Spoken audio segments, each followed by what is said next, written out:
السلام علیکم ورحمۃ اللہ وبرکاتہ۔ نحمدہ و نصلی علی رسولہ الکریم، اما بعد، اعوذ باللہ من الشیطان الرجیم، بسم اللہ الرحمن الرحیم۔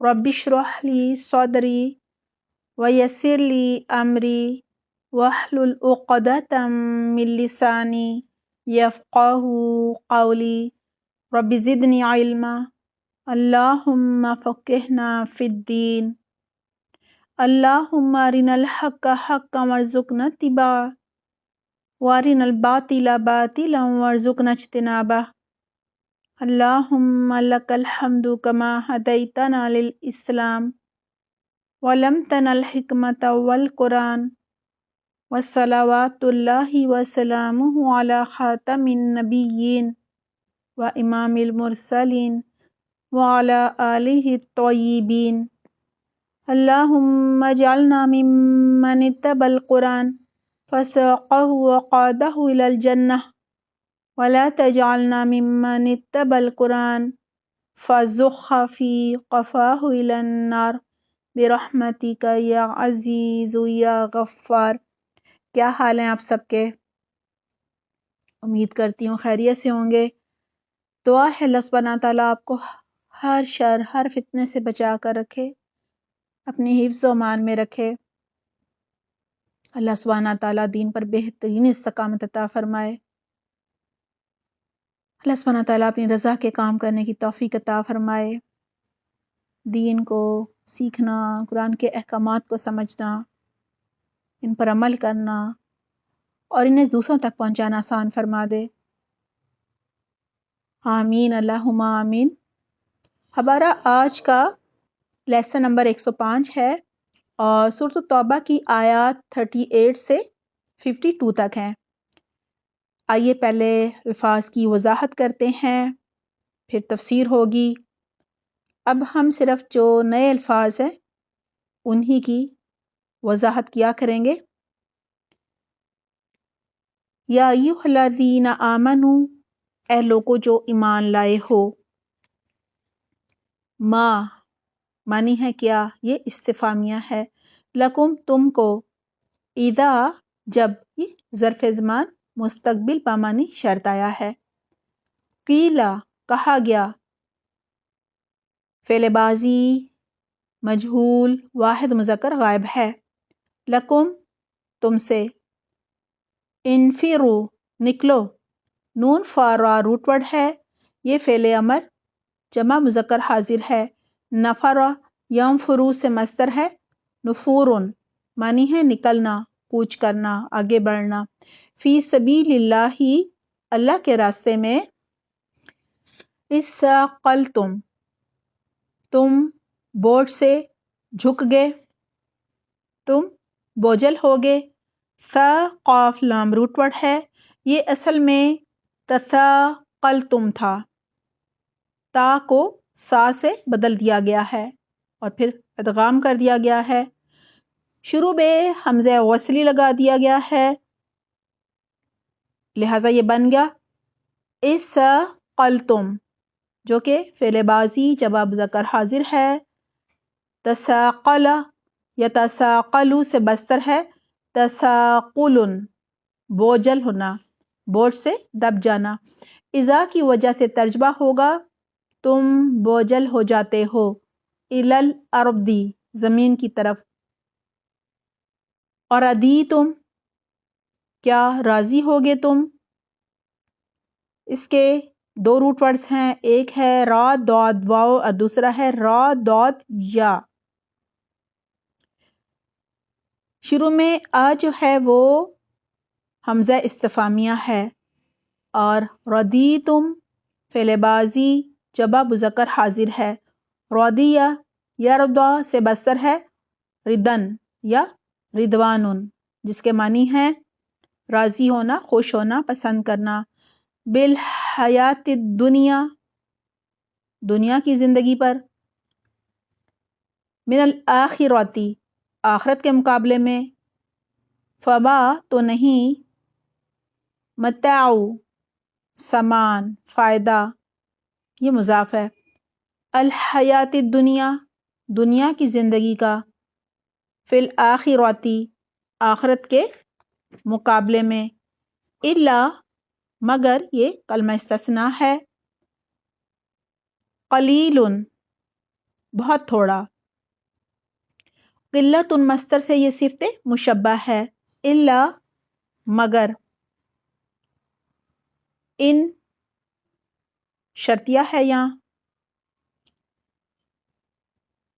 اور لا جو ہے وہ نہیں کے لیے ہے۔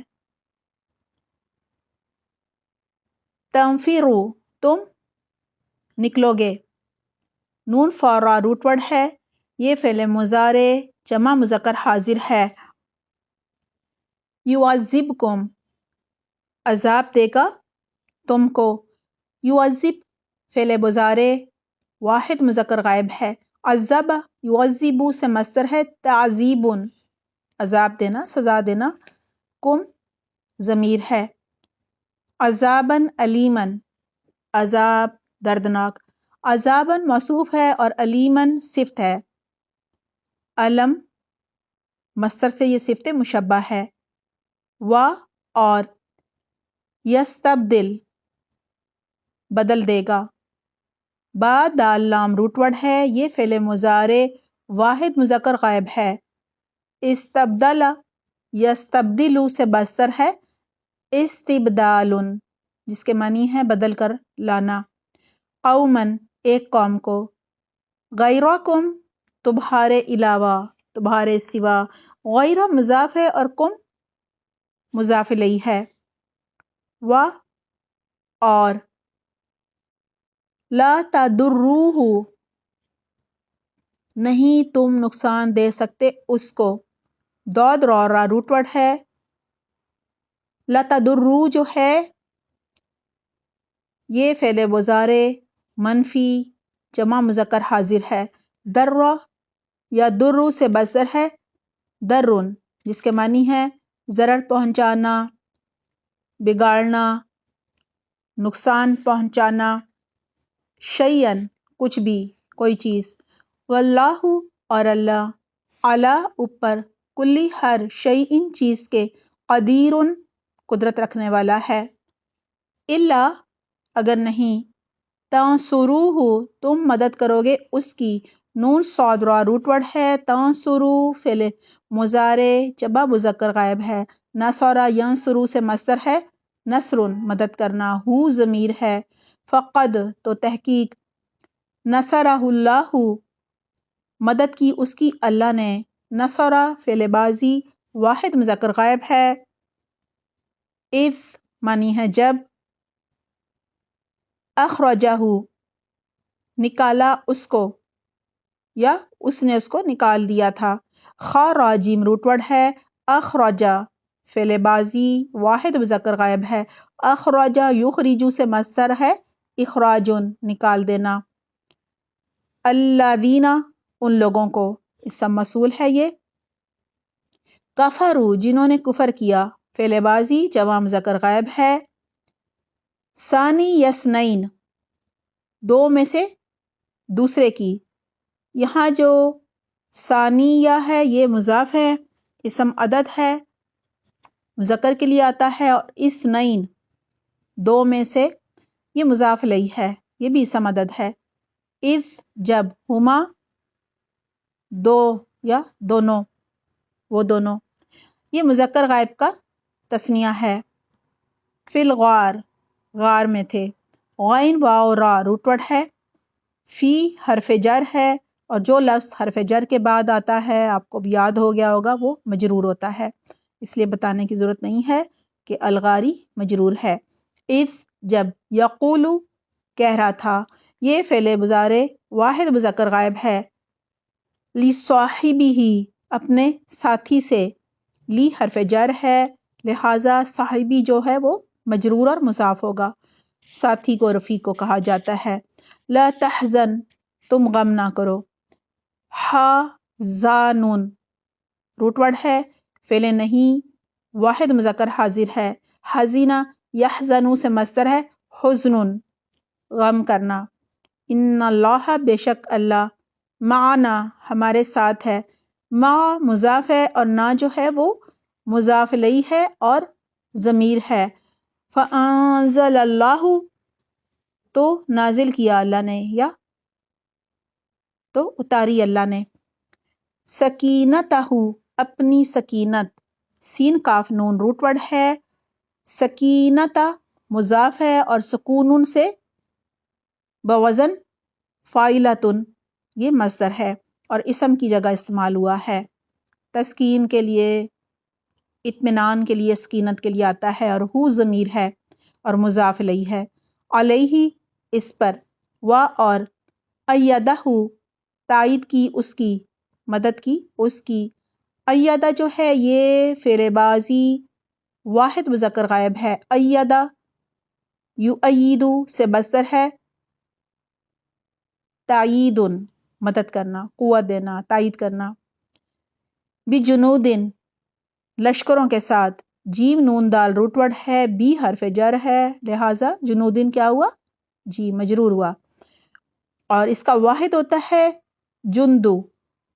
لم تروہا نہیں تم نے دیکھا ان کو. را حمزہ یا روٹ ورڈ ہے.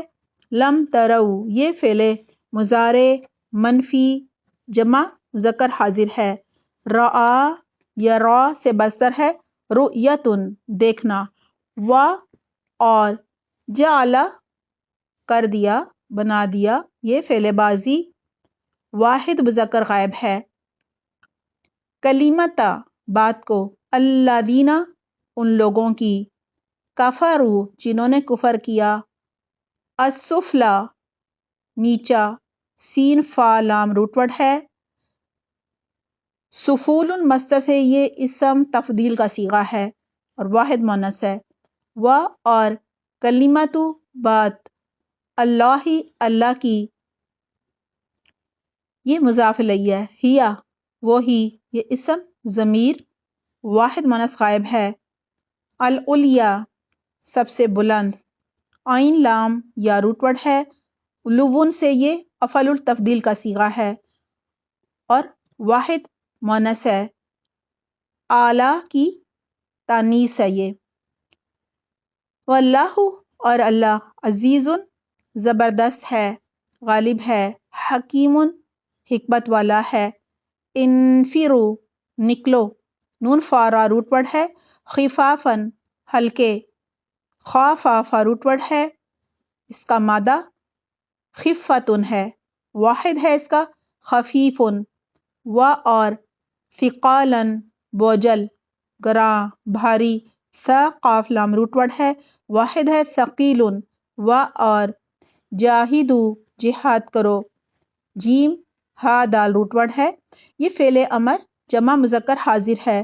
جاہدہ یجاہدو سے مصدر ہے مجاہدۃن جس کے معنی ہے جہاد کرنا. بی اموالکم اپنے مالوں کے ساتھ. و اور انفسکم اپنے نفسوں کے ساتھ. فی سبیل اللہ اللہ کے راستے میں.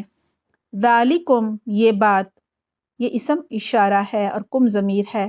خیرن بہتر ہے، لکم تمہارے لیے، ان اگر کنتم ہو تم، تعلمون تم جانتے، علم رکھتے. یہ فعل مضارع جمع مذکر حاضر ہے. لو اگر یہ شرطیہ ہے. کانا ہوتا، اردن سامان، عین را داد اس کا روٹ ورڈ ہے. قریباً قریب کا. قربن سے یہ صفت مشبہ ہے، زمانے کا قرب، زمانے کا قریب ہونا. و اور سفرن سفر یہ موصوف ہے. قاصدن قریب کا، درمیانے درجے کا. لتبعوک البتہ پیروی کرتے تمہاری. تابعین روٹ ورڈ ہے اس کا. یہاں لام جو ہے وہ لام تاکید ہے اور اتبعو فعل ماضی جمع مذکر غائب ہے. اتبع یتبع سے مصدر ہے اتباع پیروی کرنا. ولیکن لیکن یہ حرف استدراک ہے. بعودت دور ہو گئی، یہ فعل بازی واحد مونث غائب ہے۔ بعودہ یبعدو سے بستر ہے بعدن، دور ہونا، دور کرنا۔ علیہم ان پر، الشقۃ مسافت، شین قاف قاف اس کا روٹ ورڈ ہے، ایسی مسافت جس میں مشقت ہو وہ کہلاتی ہے الشقۃ۔ و اور سیحلفون ان قریب وہ قسمیں کھائیں گے، ہا لام فا روٹ ورڈ ہے، س کے معنی ہے ان قریب، یہ مضارع سے پہلے ہو تو مستقبل کے معنی دیتا ہے، اور یحلفون فعل مضارع جمع مذکر غائب ہے، حلف یحلفو سے بستر ہے حلف جس کے معنی ہے حلف اٹھانا، قسم اٹھانا، باللہ اللہ کی، لو اگرچہ، استطعنا استطاعت رکھتے ہم، تو واو عین روٹ ورڈ ہے، یہ فعل ماضی جمع متکلم ہے، استطاع یستطیع سے بستر ہے استطاعت استطاعت رکھنا، لخرجنا البتہ نکلتے ہم، لا لام تاکید ہے، خرجنا فعل بازی جمع متکلم ہے، خرج یخرج سے مصدر ہے خروج نکلنا، معکم تمہارے ساتھ، یہلکون وہ ہلاکت میں ڈال دیتے یا وہ ہلاکت میں ڈال رہے ہیں، ہا لام کاف روٹ ورڈ ہے، یہ فعل مضارع جمع مذکر غائب ہے، اہلک یہلکو سے مصدر ہے اہلاکن ہلاک کرنا، تباہ کرنا، انفسہم اپنے نفسوں کو، واللہ اور اللہ، یعلم جانتا ہے، یہ فعل مضارع واحد مذکر غائب ہے، انہم بے شک وہ، لکاذبون البتہ جھوٹے ہیں، کاف دال با روٹ ورڈ ہے، لا لام تاکید ہے، کاذبون کذبن مصدر سے اسم فاعل جمع مذکر ہے، اس کا واحد ہوتا ہے کاذبون جھوٹے، عفا اللہ معاف کرے اللہ، عفا فعل بازی واحد مذکر غائب ہے، عفا یعفو سے بستر ہے عفون معاف کر دینا، درگزر کرنا، نظر انداز کر دینا، ان کا آپ کو، لما کیوں، لی لام تعلیل ہے اور ما مجرور ہے، استفہامیہ ہے، ما کا الف ساکت ہو گیا ہے، اذنتا اجازت دی آپ نے، حمزہ زال نون روٹ ورڈ ہے، یہ فعل بازی واحد مذکر حاضر ہے، اذن یأذن سے مصدر ہے اذن کان دھرنا، اجازت دینا، لہم ان کے لیے، حتی یہاں تک کہ، یتبین ظاہر ہو جاتے، با یا نون روٹ ورڈ ہے، یہ فعل مضارع واحد مذکر غائب ہے، تبین یتبین سے مصدر ہے تبین واضح ہونا، ظاہر ہونا، لکا آپ کے لیے، الذین وہ لوگ، صدقوا جنہوں نے سچ کہا، یہ فعل بازی جمع مذکر غائب ہے، صدق یصدق سے بستر ہے صدقن سچ بولنا، و اور تعلم آپ جان لیتے، یہ فعل مضارع واحد مذکر حاضر ہے، الکاذبین جھوٹوں کو، لا نہیں،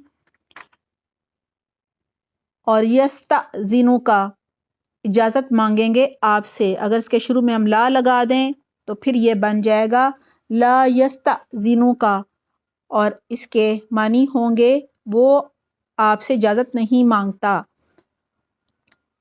یا نہیں وہ اجازت مانگیں گے آپ سے، روٹ ورڈ وہی ہے حمزہ زال نون، لا یستأذنو فعل مضارع منفی واحد مذکر غائب ہے، استأذن یستأذن سے مصدر ہے استیذان اجازت مانگنا، اور کا ضمیر ہے الذین وہ لوگ، یؤمنون جو ایمان لاتے ہیں، باللہ اللہ پر، و اور الیومی یوم دن کو کہتے ہیں، اور الیوم الآخر آخرت کے دن پر، ان کے یہ مصدریہ ہے، یجاہدو وہ جہاد کریں، جیم ہا دال روٹ ورڈ ہے، یہ فعل مضارع جمع مذکر غائب ہے، جاہد یجاہدو سے مصدر ہے مجاہدۃ جہاد کرنا، باموالہ ہم اپنے مالوں کے ساتھ، میم واو لام روٹ ورڈ ہے، وا اور انفسہم اپنے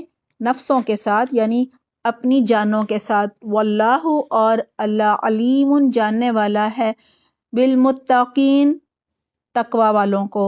یہ اسم فاعل جمع مذکر ہے، انما بے شک، یستأذنک اجازت مانگتے ہیں آپ سے، الذین وہ لوگ، لا یؤمنون نہیں وہ ایمان رکھتے، باللہ اللہ پر، والیوم الآخر اور یوم آخرت پر، اور ارتابت شک میں پڑے ہوئے ہیں۔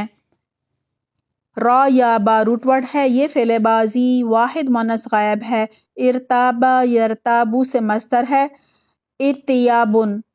ارتیابن کے معنی ہے شک میں پڑنا، قلوبہم ان کے دل، فہم پس وہ، فی ریبہم اپنے شک میں، یعنی امید ہے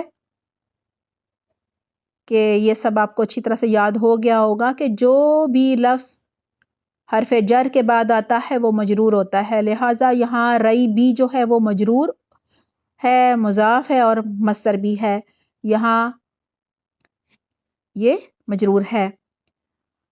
یترددون آتے جاتے ہیں، را دال دال روٹ ورڈ ہے، یہ فعل مضارع جمع مذکر غائب ہے، ترددا یا ترددو سے مصدر ہے، ترددن تردد کرنا، بھٹکنا، وا اور لو اگر ارادو وہ ارادہ کرتے، را واو دال روٹ ورڈ ہے، یہ فعل بازی جمع مذکر غائب ہے، ارادہ یریدو سے مصدر ہے، ارادتن ارادہ کرنا، چاہنا، الخروج نکلنے کا، یہ مصدر ہے، لأعدوا البتہ تیاری کرتے، عین دال دال روٹ ورڈ ہے، شروع میں اللہ لام تاکید ہے، اعدو فعل بازی جمع مذکر غائب ہے، اعد یعدو سے مصدر ہے، اعدادن تیاری کرنا یا وہ تیار کرتے، لہو اس کے لیے، عدتن تیاری کرنا، ساز و سامان، مال یا ہتھیار وغیرہ کی تیاری کرنا،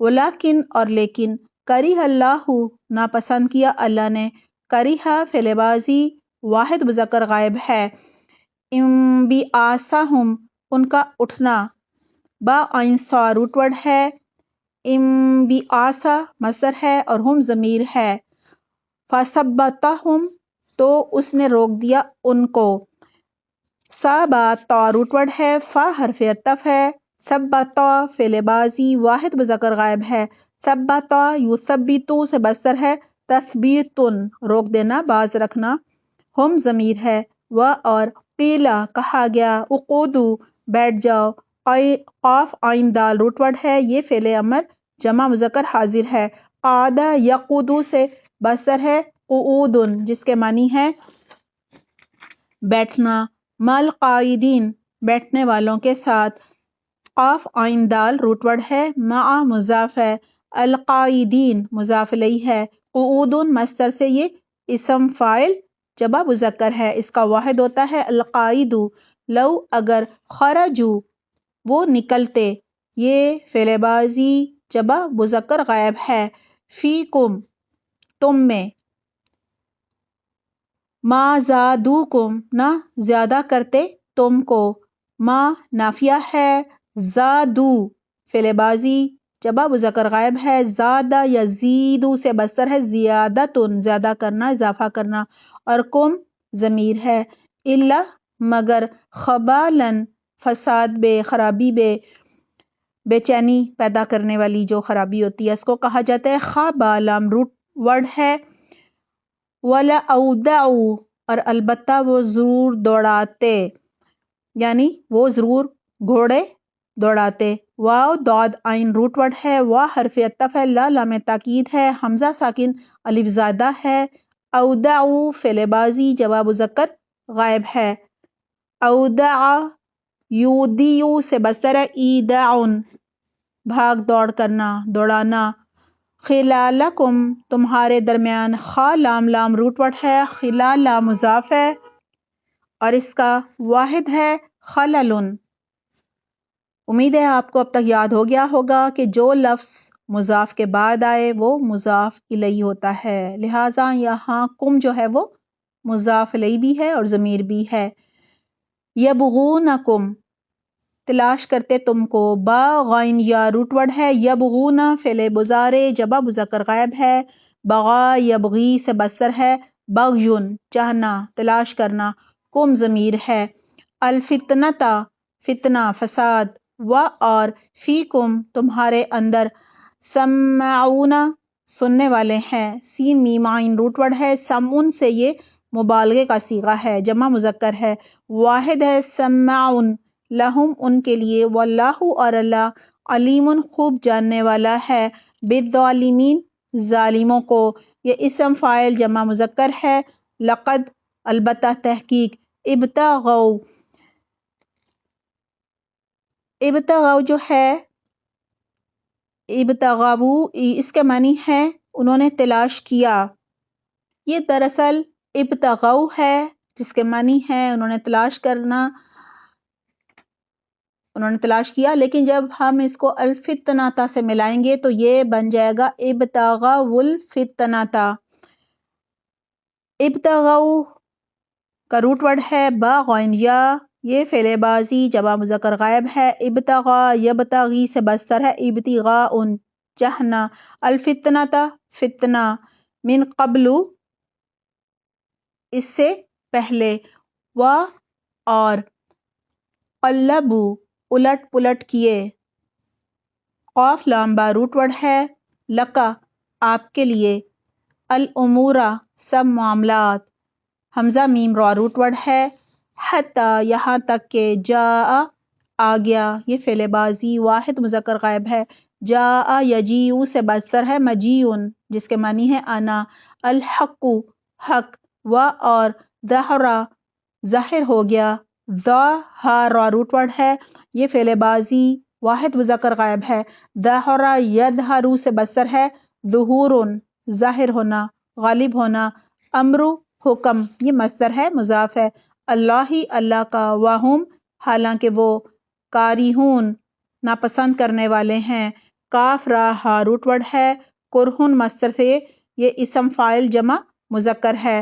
ومنہم اور ان میں سے، من معنی ہے کون، کون ہے یا کوئی ہے، یہ اسم موصول ہے، یقول جو کہتا ہے، یہ فعل مضارع واحد مذکر غائب ہے، اذن اور اگر ہم آگے ملا کے پڑھیں گے تو بنے گا اذن لی، اذن لی اجازت دو مجھ کو، یہاں پہ جو ہے اذن اس کا روٹ ورڈ ہے حمزہ زال نون، یہ فعل امر واحد مذکر حاضر ہے، اذینہ یا زنو سے مصدر ہے، اذن اجازت دینا، اور لی معنی ہے مجھ کو، و اور لا تفتنی نہ فتنے میں ڈالو مجھ کو، فا تا نون روٹ ورڈ ہے، لا تفتن فعل نہیں واحد مذکر حاضر ہے، فتنہ یفتنو سے بستر ہے، فتون معنی ہے فتنے میں ڈالنا آزمائش میں ڈالنا، نون زیر نین نون وقایا ہے اور یا ساکن ضمیر ہے واحد متکلم کی، الا خبردار کلمہ تنبیہ ہے، یہ فی الفتنتی فتنے میں، فی کے بعد آنے کی وجہ سے یہ مجرور ہے، سقطو وہ گر چکے ہیں، سین قاف تا روٹ ورڈ ہے، یہ فعل بازی جمع مذکر غائب ہے، سقط یسقط سے بستر ہے، سقوطن نیچے گرنا، و اور ان بے شک جہنم جہنم، لمحیطۃ البتہ گھیرنے والی ہے، ہا واو تا روٹ ورڈ ہے، لام تاکید ہے، محیطۃ احاطۃ مصدر سے اسم فاعل واحد مؤنث ہے، معنی ہے گھیرنے والی، بالکافرین کافروں کو، ان اگر، تصب کا پہنچے تجھ کو، صاد واو با روٹ ورڈ ہے، تصب اصل میں تصیبو ہے، ان کی وجہ سے یا ساکن گر گئی ہے، تصب فعل مضارع واحد مؤنث غائب ہے، اصاب یصیبو سے مصدر ہے، اصابۃ جس کے معنی ہے پہنچنا یا پہنچتی ہے، کا ضمیر ہے، حسنۃ کوئی بھلائی، تسؤہم بری لگتی ہے ان کو، سین واو حمزہ روٹ ورڈ ہے. تسو فعل مضارع واحد مونث غائب ہے. ساء یسوء سے مصدر ہے سوء برا لگنا یا وہ بری لگتی ہے، اور ہم ضمیر ہے. وا اور ان اگر تصب کا پہنچے تجھ کو، صاد واو با روٹ ورڈ ہے. تصب اصل میں تصیبو ہے، ان کی وجہ سے یا ساکن گر گیا ہے. تصب فعل مضارع واحد مونث غائب ہے. اصابہ یصیبو سے مصدر ہے اصابتن پہنچنا، کا ضمیر ہے. مصیبتن کوئی مصیبت. یقولو وہ کہتے ہیں. قد تحقیق. اخذنا لے لیا ہم نے. حمزہ خا دال روٹ ورڈ ہے. یہ فعل ماضی جمع متکلم ہے. اخذ یاخذ سے مصدر ہے اخذن پکڑنا لینا. امرنا اپنا معاملہ. امرا مصدر ہے مضاف ہے، نا مضاف الیہ اور ضمیر ہے جمع متکلم کی. من قبل اس سے پہلے، و اور یتولوا وہ منہ موڑ جاتے ہیں. یہ فعل مضارع جمع مذکر غائب ہے. تولا یتولا سے مصدر ہے تولیٌ منہ موڑنا پھیرنا لوٹنا. وہم اس حال میں کہ وہ فرحون خوش ہوتے ہیں. فرح روٹ ورڈ ہے. فرحن مصدر سے یہ صفت مشبہ ہے. قل کہہ دیجئے. لن یصیبنا ہرگز نہ پہنچے گا ہم کو. صاد واو با روٹ ورڈ ہے. لن یصیبہ جو ہے یہ فعل مضارع منفی واحد مذکر غائب ہے. اصابہ یصیبو سے مصدر ہے اصابتن پہنچنا اور نہ ضمیر ہے. الا مگر ما جو کتبہ لکھ دیا اللہ اللہ نے لنا ہمارے لیے ہوا وہ مولانا ہمارا مولا ہے. وعلی اللہ اور اللہ پر فلیتوکل بس چاہیے کہ توکل کریں. واو کاف لام روٹ ورڈ ہے. یتوکلی فعل مضارع مجزوم واحد مذکر غائب ہے. توکلا یتوکلوا سے مصدر ہے توکلن توکل کرنا بھروسہ کرنا. المؤمنون ایمان لانے والے. قل کہہ دیجئے. حل نہیں. تربصون تم انتظار کرتے. را با صاد روٹ ورڈ ہے. یہ فعل مضارع جمع مذکر حاضر ہے. تربصا یا تربصوا سے مصدر ہے تربصن انتظار کرنا. بنا ہمارے بارے میں. الا مگر احدی ایک کا. الحسنیین دو بھلائیوں میں سے. یہ مضاف الیہ ہے. حسنہ کا تثنیہ ہے. و اور نحن ہم یہ ضمیر ہے. نتربص انتظار کر رہے ہیں. را با صاد روٹ ورڈ ہے. یہ فعل مضارع جمع مذکر متکلم ہے. نہ ہے نا شروع میں، اس کے معنی ہم ہیں، لیکن ہم نے اس کا ترجمہ اس لیے نہیں کیا کیونکہ اس سے پہلے بھی نحن ہے.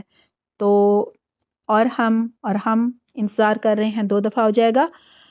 تربصا یا تربصوا سے مصدر ہے تربصن انتظار کرنا پہلے آ چکا ہے. بکم تمہارے بارے میں.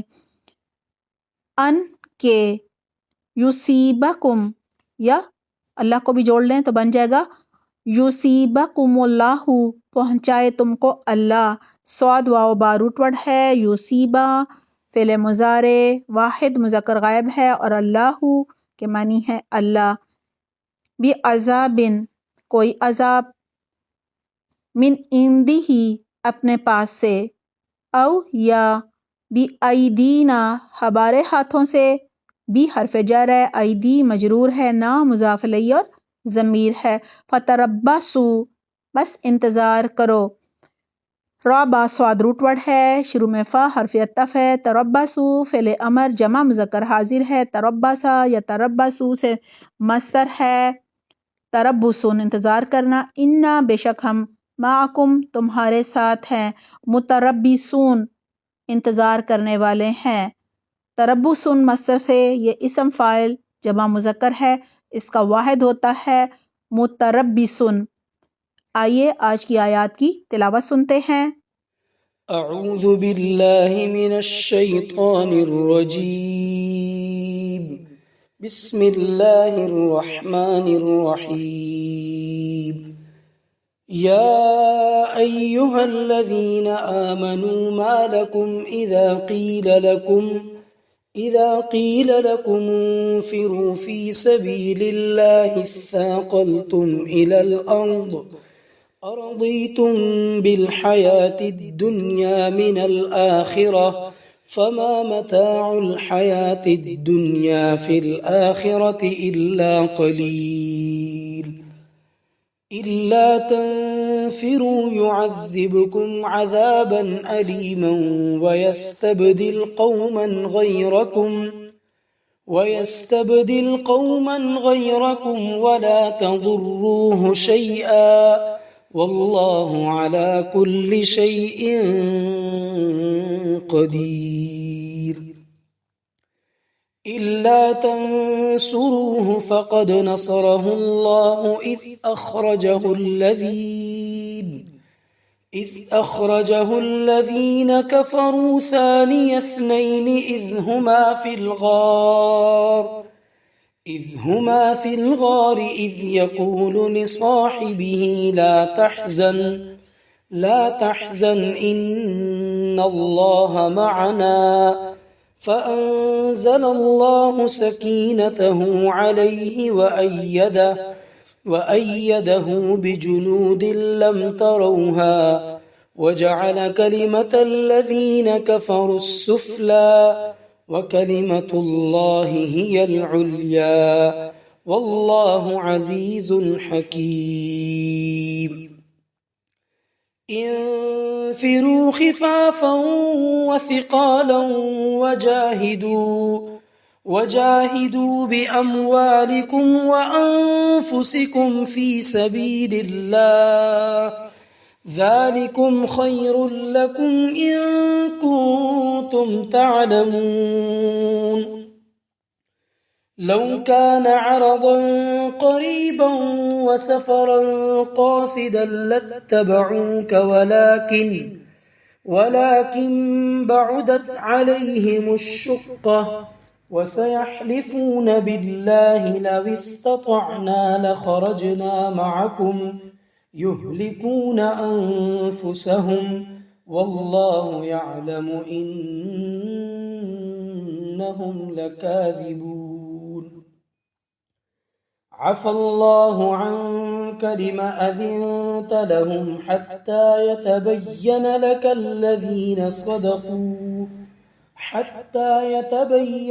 الذين صدقوا وتعلم الكاذبين لا يستأذنك الذين يؤمنون بالله واليوم الآخر أن يجاهدوا بأموالهم وأنفسهم والله عليم بالمتقين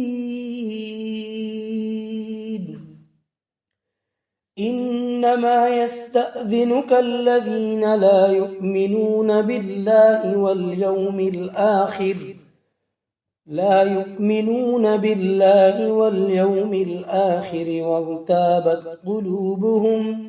وارتابت قلوبهم فهم في ريبهم يترددون ولو أرادوا الخروج لأعدوا له عدة ولكن كره الله بعاثهم فثبطهم وقيل اقعدوا مع القاعدين لو خرجوا فيكم ما زادوكم إلا خبالا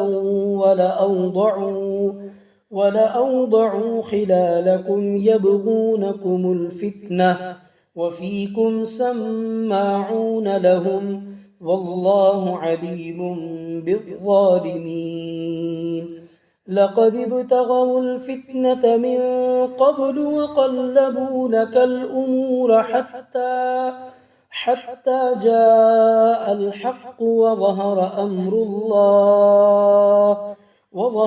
أمر الله وهم كارهون ومنهم من يقول ائذن لي ولا تفتني ألا في الفتنة سقطوا وَإِنَّ جَهَنَّمَ لَمُحِيطَةٌ بِالْكَافِرِينَ إِن تُصِبْكَ حَسَنَةٌ تَسُؤْهُمْ وَإِن تُصِبْكَ مُصِيبَةٌ يَقُولُوا قَدْ أَخَذْنَا أَمْرَنَا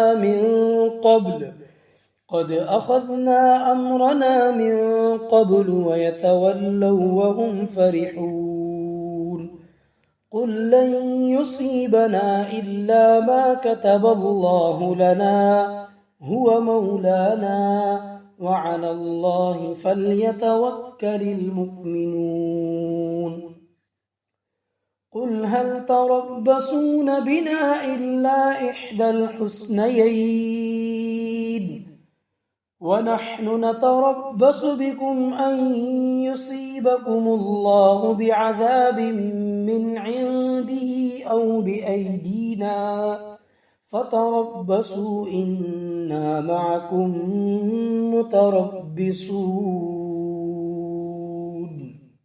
آج کی آیات پہ غزوہ تبوک کا ذکر ہے، اور یہ جو غزوہ ہے وہ فرض تھا، سب کو نکلنے کے لیے کہا گیا تھا۔ روم کے حصائی بادشاہ ہرقل کے بارے میں رسول اللہ صلی اللہ علیہ وسلم کو یہ خبر ملی کہ وہ مسلمانوں کے خلاف جنگ کرنے کے لیے، چڑھائی کرنے کے لیے تیاریاں کر رہا ہے، لہٰذا رسول اللہ صلی اللہ علیہ وسلم نے بھی مسلمانوں کو جنگ کی تیاری کا حکم دے دیا۔ پھر بتایا گیا کہ دنیا کی محبت میں جہاد کے لیے نہ نکلنے والوں کے لیے کتنا بڑا عذاب ہے۔ آئیے آج کی آیات کی تفسیر کا آغاز کرتے ہیں۔ آیت نمبر ہے 38۔ یا ایھا الذین آمنوا ما لکم اذا قیل لکم انفروا فی سبیل اللہ اثاقلتم الی الارض ارضیتم بالحیاۃ الدنیا من الآخرہ فما متاع الحیاۃ الدنیا فی الآخرۃ الا قلیل۔ ترجمہ ہے، اے لوگو جو ایمان لائے ہو، تمہیں کیا ہو گیا ہے کہ جب تم سے کہا گیا کہ اللہ کے راستے میں جہاد کے لیے نکلو، خواہ تم بوجھل ہو کر زمین سے لگ گئے، کیا تم آخرت کے مقابلے میں دنیا کی زندگی پر راضی ہوگے؟ اگر ایسا ہے تو یاد رکھو کہ دنیا کی زندگی کا یہ سب ساز و سامان آخرت میں بہت تھوڑا نکلے گا۔ سب سے پہلے کہا جا رہا ہے یا ایھا الذین آمنوا ما لکم اذا قیل لکم انفروا فی سبیل اللہ اثاقلتم الی الارض۔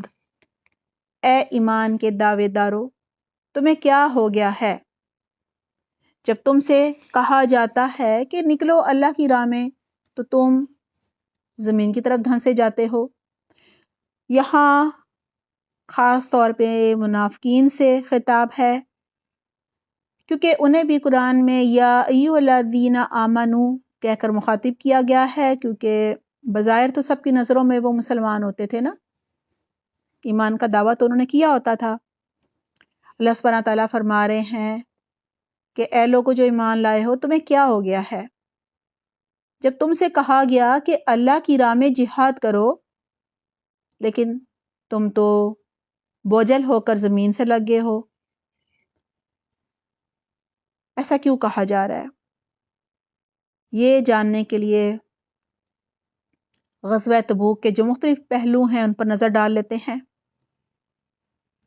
رسول اللہ صلی اللہ علیہ وسلم جب فتح مکہ اور غزوہ حنین کے سفر سے واپس پہنچے، یعنی مدینہ تشریف لائے، تو کچھ عرصے بعد شام سے آئے ہوئے جو سوداگر تھے انہوں نے بتایا کہ روم کا بادشاہ ہرقل مدینہ پر حملہ کرنے کی تیاریاں جو ہے بڑے ہی زور و شور سے کر رہا ہے۔ یہ سن کر رسول اللہ صلی اللہ علیہ وسلم نے بھی صحابہ کرام رضی اللہ عنہم کو فرمایا، انہیں حکم دیا کہ ہرقل کے حملے کرنے سے پہلے ہی ہم جو ہے خود پیش قدمی کر لیتے ہیں۔ جب مسلمانوں کو یہ حکم دیا گیا تو یہ ان کے لیے بہت بڑی آزمائش تھا، کیونکہ صحابہ کرام رضی اللہ عنہم نے اس سے پہلے سب جنگیں جو ہیں وہ جزیرہ عرب کے اندر کی تھی نا. یہ پہلا موقع تھا کہ اس زمانے کی ایک سپر پاور سے مسلمانوں کی جنگ ہونے جا رہی تھی. اور ایک وجہ یہ بھی تھی کہ 10 سال کی لگاتار جنگوں کے بعد یہ پہلا موقع تھا کہ مسلمانوں کو کچھ سکون کے لمحات جو ہیں وہ میسر آنے والے تھے. اور بھی بہت ساری وجوہات تھیں، آگے آئیں گی آیات میں، جن کی وجہ سے مسلمانوں کے لیے اس جنگ کے لیے نکلنا جو ہے وہ بہت ہی مشکل لگا، ایک بہت بڑی آزمائش لگا. مثلا مدینہ میں کھجوریں اور فصلیں جو ہیں وہ پکنے کے قریب تھیں. اگر یہ چلے جاتے تو پیچھے سے فصلیں کاٹنے کے لیے اور کھجوریں اتارنے کے لیے کوئی بھی نہ ہوتا نا. اس طرح سال بھر کی جو معیشت تھی اس کا نقصان ہو جانا تھا. پھر گرمی بھی بہت شدید تھی، اور تبوک کا جو سفر ہے نا وہ بھی بہت لمبا تھا، 800 میل کا. سارا سفر جو ہے نا وہ صحراؤں پر مشتمل تھا. اس زمانے میں کوئی گاڑیاں تو تھی نہیں، سفر کے لیے سواریاں جو ہیں وہ بھی کم تھیں، سواریاں بھی کم تھیں اور زیادہ راہ بھی کم تھا. کھانے پینے کا سامان بھی ساتھ میں نہیں تھا، اسلحہ وغیرہ بھی نہیں تھا. اور ان کے مقابلے میں دشمن جو ہے وہ بہت ہی طاقتور تھا. رومیوں کا طریقہ جنگ جو ہے وہ بھی اہل عرب کو معلوم نہیں تھا. ہر اعتبار سے یہ جنگ مسلمانوں کے لیے جان و مال اور جذبات کی قربانی دینے والا تھا. رسول اللہ صلی اللہ علیہ وسلم 30,000 صحابہ کرام رضی اللہ عنہم کا لشکر لے کر تبوک کی طرف روانہ ہوئے. اللہ سبحانہ تعالیٰ نے رسول اللہ صلی اللہ علیہ وسلم اور اہل ایمان کی مدد کی. اللہ سبحانہ تعالیٰ نے ہرقل اور اس کے لشکر پر رعب طاری فرما دیا. اس طرح دشمن نے مسلمانوں سے مقابلہ ہی نہ کیا اور واپس لوٹ گیا. صحابہ کرام رضی اللہ عنہم کی اکثریت نے اس جنگ میں حصہ لیا تھا. البتہ کچھ صحابہ کرام ایسے بھی تھے جنہیں یہ سفر مشکل تو لگا تھا، لیکن آخر کار وہ لشکر میں شامل ہو گئے تھے. اور چند صحابہ کرام ایسے بھی تھے جو سستی کی وجہ سے آج کل کرتے رہے اور فیصلہ نہ کر سکے، اور پھر بہت دیر ہو گئی، سفر میں شرکت سے محروم ہو گئے. اسی طرح منافقین بھی تھے جو مختلف ہیلے بہانے بنا کر مدینہ ہی میں رک گئے تھے، جنگ کرنے نہیں گئے تھے. آیت نمبر 38 میں جن لوگوں کو ملامت کی جا رہی ہے ان میں منافقین بھی شامل ہیں، اور وہ صحابہ کرام رضی اللہ عنہم جو ہیں وہ بھی ان میں شامل ہیں جو سستی کی وجہ سے نہیں جا سکے تھے. اسی وجہ سے اللہ سبحانہ تعالیٰ فرما رہے ہیں کہ تمہیں کیا ہو گیا ہے جب سے تمہیں کہا گیا ہے کہ اللہ کی راہ میں جہاد کے لیے نکلو، تم تو زمین کی طرف دھنستے جا رہے ہو. اور ادیتم بالحیات دنیا من الآخرہ، کیا تم نے آخرت کی بجائے دنیا کی زندگی کو قبول کر لیا ہے، اسے ترجیح دے دی ہے آخرت پر. تم دعویٰ تو ایمان کا کرتے ہو، آخرت پر یقین رکھنے کا بھی دعویٰ کرتے ہو، لیکن آخرت کی بجائے دنیا کی طرف کیوں جھک رہے ہو؟ اس کی محبت تمہیں کیوں کھینچ رہی ہے؟ اس کے خریدار کیوں بنے ہوئے ہو؟ فما متاع الحیات الدنیا فی الآخرۃ الا قلیل، تو جان لو کہ دنیا کی زندگی کا ساز و سامان آخرت کے مقابلے میں بہت ہی تھوڑا سا ہے. کیوں بھول جاتے ہو کہ دنیا کی چند روزہ زندگی جو ہے وہ آخرت کی ابدی زندگی کے مقابلے میں بہت ہی حقیر ہے، چند روزہ ہے. اور دنیا کا جو ساز و سامان ہے یہ بھی فانی ہے، عارضی ہے. آخرت کی ہمیشہ کی زندگی اور عظیم الشان ساز و سامان کو جب تم دیکھو گے تو پھر بہت پچھتاؤ گے۔ تب تمہیں احساس ہوگا کہ دنیا کی عارضی نعمتوں کے حصول کے لیے تم نے اپنی آخرت برباد کر دی۔ آخرت کی تیاری کرنے کی بجائے تم تو دنیا ہی کی نعمتوں کو بڑھانے میں لگے رہے۔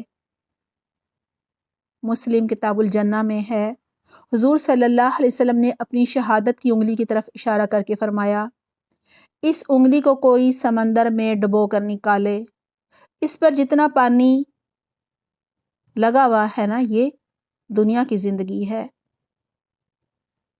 سمندر کے مقابلے میں، یعنی سمندر کے مقابلے میں جو پانی انگلی پر لگ گیا ہے یہ دنیا کی زندگی ہے، اور باقی سارا سمندر مرنے کے بعد آخرت کی زندگی۔ لہٰذا انہوں نے کیا کہا کہ اس پر جتنا پانی سمندر کے مقابلے میں ہے اتنا ہی مقابلہ دنیا اور آخرت سے ہے۔ اللہ تعالیٰ ہمیں بھی بہترین توفیق دے کہ ہم دنیا میں کھونے کی بجائے آخرت کی تیاری کریں، تاکہ اس دن یہ پچھتاوا نہ ہو کہ اللہ ہمیں دوبارہ دنیا میں بھیج، اب ہم کچھ کر کے آتے ہیں، اور نہ ہمیں اس بات کی پشیمانی ہو کہ ہم نے کچھ کیا کیوں نہیں، اس مشکل وقت کے لیے کچھ اعمال کیوں نہیں لے کر آئے۔ اللہ تعالیٰ ہمیں نیکیوں کی توفیق دے، ہمیں گناہوں سے بچائے، کیونکہ اللہ جب کسی بندے سے راضی ہوتا ہے تو اس کی یہی پہچان ہے کہ اللہ تعالیٰ اسے بہت سارے نیک اعمال کرنے کی توفیق دے دیتا ہے، اور وہ ان نیکیوں میں جب مشغول ہو جاتا ہے تو یہ مشغولیت اسے گناہوں سے، بھول چوک میں جو بھی کوتاہیاں ہو جاتی ہیں ان سے بچا لیتا ہے۔ اللہ تعالیٰ ہم سب کو اپنے دین کے لیے، دین کی خدمت کے لیے چن لے، آمین اللہم آمین۔ آیت نمبر 39 ہے، إِلَّا تَنْفِرُوا يُعَذِّبْكُمْ عَذَابًا أَلِيمًا وَيَسْتَبْدِلْ قَوْمًا غَيْرَكُمْ وَلَا تَضُرُّوهُ شَيْئًا وَاللَّهُ عَلَى كُلِّ شَيْءٍ قَدِيرٌ۔ ترجمہ ہے، اگر تم نہیں نکلو گے تو اللہ تمہیں دردناک سزا دے گا اور تمہارے علاوہ دوسرے لوگ لے آئے گا اور تم ان کا کچھ نہ بگاڑ سکو گے، اور اللہ ہر چیز پر قادر ہے۔ اس آیت میں سب سے پہلے کہا جا رہا ہے إِلَّا تَنْفِرُوا يُعَذِّبْكُمْ عَذَابًا أَلِيمًا وَيَسْتَبْدِلْ قَوْمًا غَيْرَكُمْ وَلَا تَضُرُّوهُ شَيْئًا۔ اگر تم نہیں نکلو گے یعنی جہاد کے لیے تو وہ تمہیں عذاب دے گا، دردناک عذاب، اور تمہیں ہٹا کر کسی اور قوم کو لے آئے گا اور تم اللہ کا کچھ بھی نقصان نہیں کر سکو گے۔ یہاں اللہ سبحانہ تعالیٰ یہی فرما رہے ہیں کہ اگر تم جہاد کے لیے نہیں نکلو گے، حالانکہ اللہ نے تم پر احسان کیا ہے کہ تمہیں اسلام کی سربلندی کے لیے، جہاد کے لیے چن لیا ہے، پھر بھی اگر تم اللہ کے دین کی سربلندی نہیں کرو گے، جہاد کے لیے نہیں نکلو گے، تو اللہ تمہیں عذاب دے گا، یعنی تمہیں ہلاک کر دے گا اور تمہاری جگہ کسی اور گروہ کو لے آئے گا، اور تم اللہ کا کچھ نہ بگاڑ سکو گے، کوئی نقصان نہیں کر سکو گے۔ اس وقت تم اللہ کو عذاب سے روک بھی نہیں سکو گے، اور نہ ہی تم بدلہ لینے کی استطاعت رکھتے ہو۔ یعنی اللہ کا کام کبھی بندوں سے نہیں رکتا۔ آپ نے دیکھا ہوگا قرآن کریم میں نافرمان اقوام جو ہیں ان کے قصے بھرے پڑے ہیں، جب انہوں نے اپنے رسول کی بات نہیں مانی، اللہ پر ایمان نہیں لائے، تو ہلاک کر دیے گئے، اور اللہ تعالیٰ ایک نئی قوم لے آیا۔ پھر آیت کے آخر میں کہا جا رہا ہے وَاللَّهُ عَلَى كُلِّ شَيْءٍ قَدِيرٌ، اور اللہ ہر چیز پر قادر ہے، یعنی اللہ کے لیے یہ سب کرنا کچھ بھی مشکل نہیں ہے۔ اگر کوئی جہاد پر نہیں جاتا، اللہ کے دین کی سربلندی کے لیے اپنا حصہ نہیں ڈالتا، تو وہ اپنا ہی نقصان کرتا ہے، اللہ کو اس سے کوئی فرق نہیں پڑتا، کیونکہ اللہ تو ہر چیز پر قادر ہے، اپنی ہی وہ آخرت خراب کرے گا۔ دنیا میں بھی اللہ کی مدد سے خیر و برکت سے، اللہ کے فضل سے، اللہ کے کرم سے محروم ہو جائے گا۔ آیت نمبر 40 ہے، إِلَّا تَنْصُرُوهُ فَقَدْ نَصَرَهُ اللَّهُ إِذْ أَخْرَجَهُ الَّذِينَ كَفَرُوا ثَانِيَ اثْنَيْنِ إِذْ هُمَا فِي الْغَارِ إِذْ يَقُولُ لِصَاحِبِهِ لَا تَحْزَنْ إِنَّ اللَّهَ مَعَنَا فَأَنزَلَ اللَّهُ سَكِينَتَهُ عَلَيْهِ وَأَيَّدَهُ بِجُنُودٍ لَّمْ تَرَوْهَا وَجَعَلَ كَلِمَةَ الَّذِينَ كَفَرُوا السُّفْلَىٰ وَكَلِمَةُ اللَّهِ هِيَ الْعُلْيَا وَاللَّهُ عَزِيزٌ حَكِيمٌ۔ ترجمہ ہے، اگر تم اس نبی کی مدد نہیں کرو گے تو اس سے پہلے اللہ نے اس کی مدد کی جب کافروں نے اسے مکہ سے نکال دیا تھا، جبکہ وہ دونوں غار میں تھے اور وہ دو میں سے دوسرا تھا، اور اپنے ساتھی سے کہہ رہا تھا غم نہ کرو، اللہ ہمارے ساتھ ہے۔ پھر اللہ نے اس پر اپنی طرف سے سکینت نازل کی اور ایسے لشکروں سے اس کی مدد کی جو تمہیں نظر نہیں آتے تھے، اور کافروں کے بول کو سرنگو کر دیا۔ اور بول تو اللہ ہی کا بالا ہے، یعنی بلند ہے، اور اللہ ہر چیز پر غالب ہے اور حکمت والا ہے۔ سب سے پہلے کہا جا رہا ہے إِلَّا تَنْصُرُوهُ فَقَدْ نَصَرَهُ اللَّهُ، اگر تم ان کی یعنی رسول اللہ صلی اللہ علیہ وسلم کی مدد نہیں کرو گے تو کچھ پرواہ نہیں، اللہ نے تو اس وقت بھی اس کی مدد کی تھی جب کفار مکہ نے رسول اللہ صلی اللہ علیہ وسلم کے قتل کا ارادہ کر لیا تھا۔ جس رات انہوں نے آپ صلی اللہ علیہ وسلم کو قتل کرنا تھا، اللہ سبحانہ تعالیٰ نے اس دن اپنے نبی کی مدد کی تھی۔ یہاں واقعہ ہجرت کا ذکر ہو رہا ہے، یعنی قریش مکہ نے رسول اللہ صلی اللہ علیہ وسلم کو قتل کرنے کا ارادہ کیا، اور جس رات انہوں نے یہ قتل کرنا جو ہے وہ اس قتل کرنے کا فیصلہ کر لیا تھا، اللہ سبحانہ تعالیٰ نے حضرت محمد صلی اللہ علیہ وسلم کو مدینہ کی طرف ہجرت کروا دی۔ دیکھیں، مسلمانوں کی اکثریت تو پہلے ہی ہجرت کر کے مدینہ جا چکی تھی، صرف رسول اللہ صلی اللہ علیہ وسلم، حضرت ابوبکر رضی اللہ عنہ اور کچھ مجبور بوڑھے بے بس لوگ، کمزور لوگ جو ہے وہ، یا کمزور ایمان والے جو تھے وہ مکہ ہی میں رہ گئے تھے۔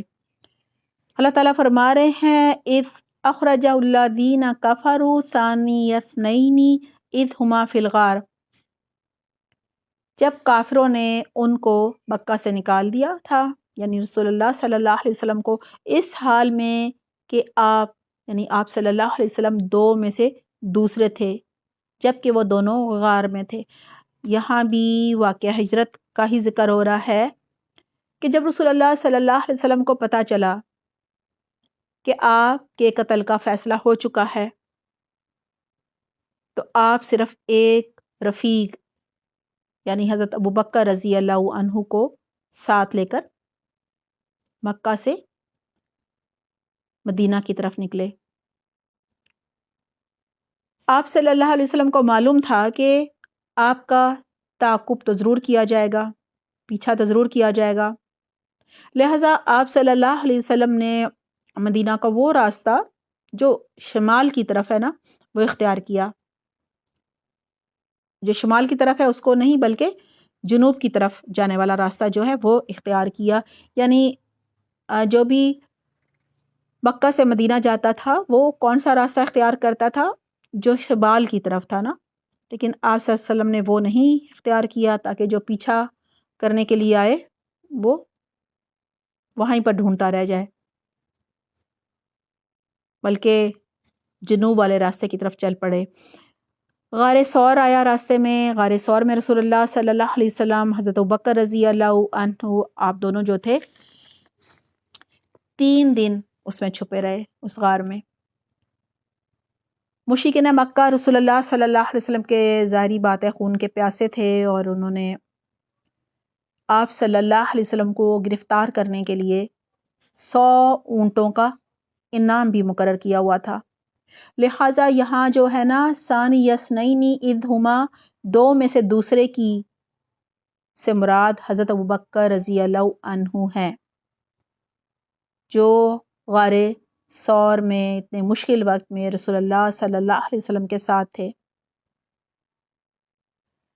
اذ یقول لصاحبہ لا تحزن ان اللہ معنا، جبکہ وہ اپنے ساتھی سے کہہ رہے تھے کہ غم نہ کرو، اللہ ہمارے ساتھ ہے۔ یہاں بھی غار ثور کا ذکر ہو رہا ہے۔ یہ کب کی بات ہے؟ جب مشرکین مکہ آپ صلی اللہ علیہ وسلم کو تلاش کرتے ہوئے غار ثور کے بالکل منہ پر یعنی اس کے دہانے پر پہنچ گئے۔ حضرت ابوبکر رضی اللہ عنہ نے رسول اللہ صلی اللہ علیہ وسلم سے کہا کہ اگر کسی نے ذرا بھی نیچے جھانک کر دیکھ لیا یا کم از کم اپنے پیروں پر ہی نظر ڈال لی تو انہیں ہم نظر آ جائیں گے۔ اس پر رسول اللہ صلی اللہ علیہ وسلم نے بڑے اطمینان سے حضرت ابوبکر رضی اللہ عنہ سے فرمایا تھا، لا تحزن ان اللہ معنا، تم غم نہ کرو، یقیناً اللہ ہمارے ساتھ ہے۔ مسند احمد اور بخاری کتاب تفسیر میں ہے، حضرت ابوبکر رضی اللہ عنہ نے حضرت محمد صلی اللہ علیہ وسلم سے غار ثور میں کہا، اگر ان کافروں میں سے کسی نے اپنے قدموں پر نظر ڈال لی تو وہ ہمیں دیکھ لے گا۔ آپ صلی اللہ علیہ وسلم نے فرمایا، تم ان دو کو کیا سمجھتے ہو جن کا تیسرا خود خدا ہو؟ یعنی ہم دو ہیں تو ہمارے ساتھ تیسرا خدا ہے، پھر کیا فکر ہے؟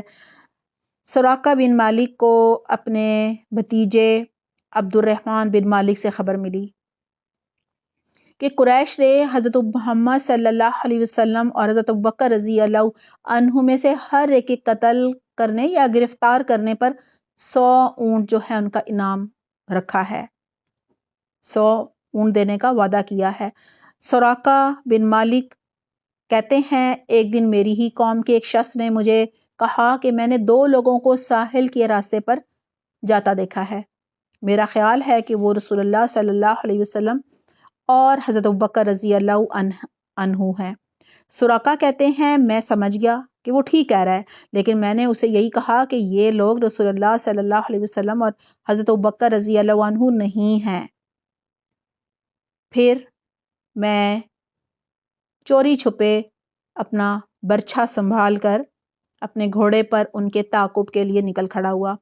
جب میں رسول اللہ صلی اللہ علیہ وسلم کے قریب پہنچا تو میرے گھوڑے نے ٹھوکر کھائی اور میں گر پڑا۔ 2 دفعہ فال نکالی جو کہ میرے ارادے کے خلاف نکلی، مگر انعام کے لالچ میں گھوڑے کو میں سرپٹ دوڑاتا ہی رہا۔ اب میرے گھوڑے کے پاؤں گھٹنوں تک زمین میں دھنس گئے اور میں گر پڑا۔ آخر کار میں نے آپ صلی اللہ علیہ وسلم سے اپنی جان کی امان مانگی اور سمجھ گیا کہ عنقریب آپ صلی اللہ علیہ وسلم کا بول بالا ہوگا۔ پھر میں نے رسول اللہ صلی اللہ علیہ وسلم کو قریش کی سب خبریں بتا دیں اور دیت والی بات بھی بتا دی کہ 100 اونٹ دینے ہیں آپ کے اس شخص کو جو آپ کو گرفتار کرے گا یا آپ کو قتل کرے گا۔ انہیں میں نے توشہ اور سامان کی پیشکش کی جو انہوں نے قبول نہیں کی، البتہ آپ صلی اللہ علیہ وسلم نے مجھے اتنا کہا کہ ہمارے بارے میں کسی کو نہ بتانا۔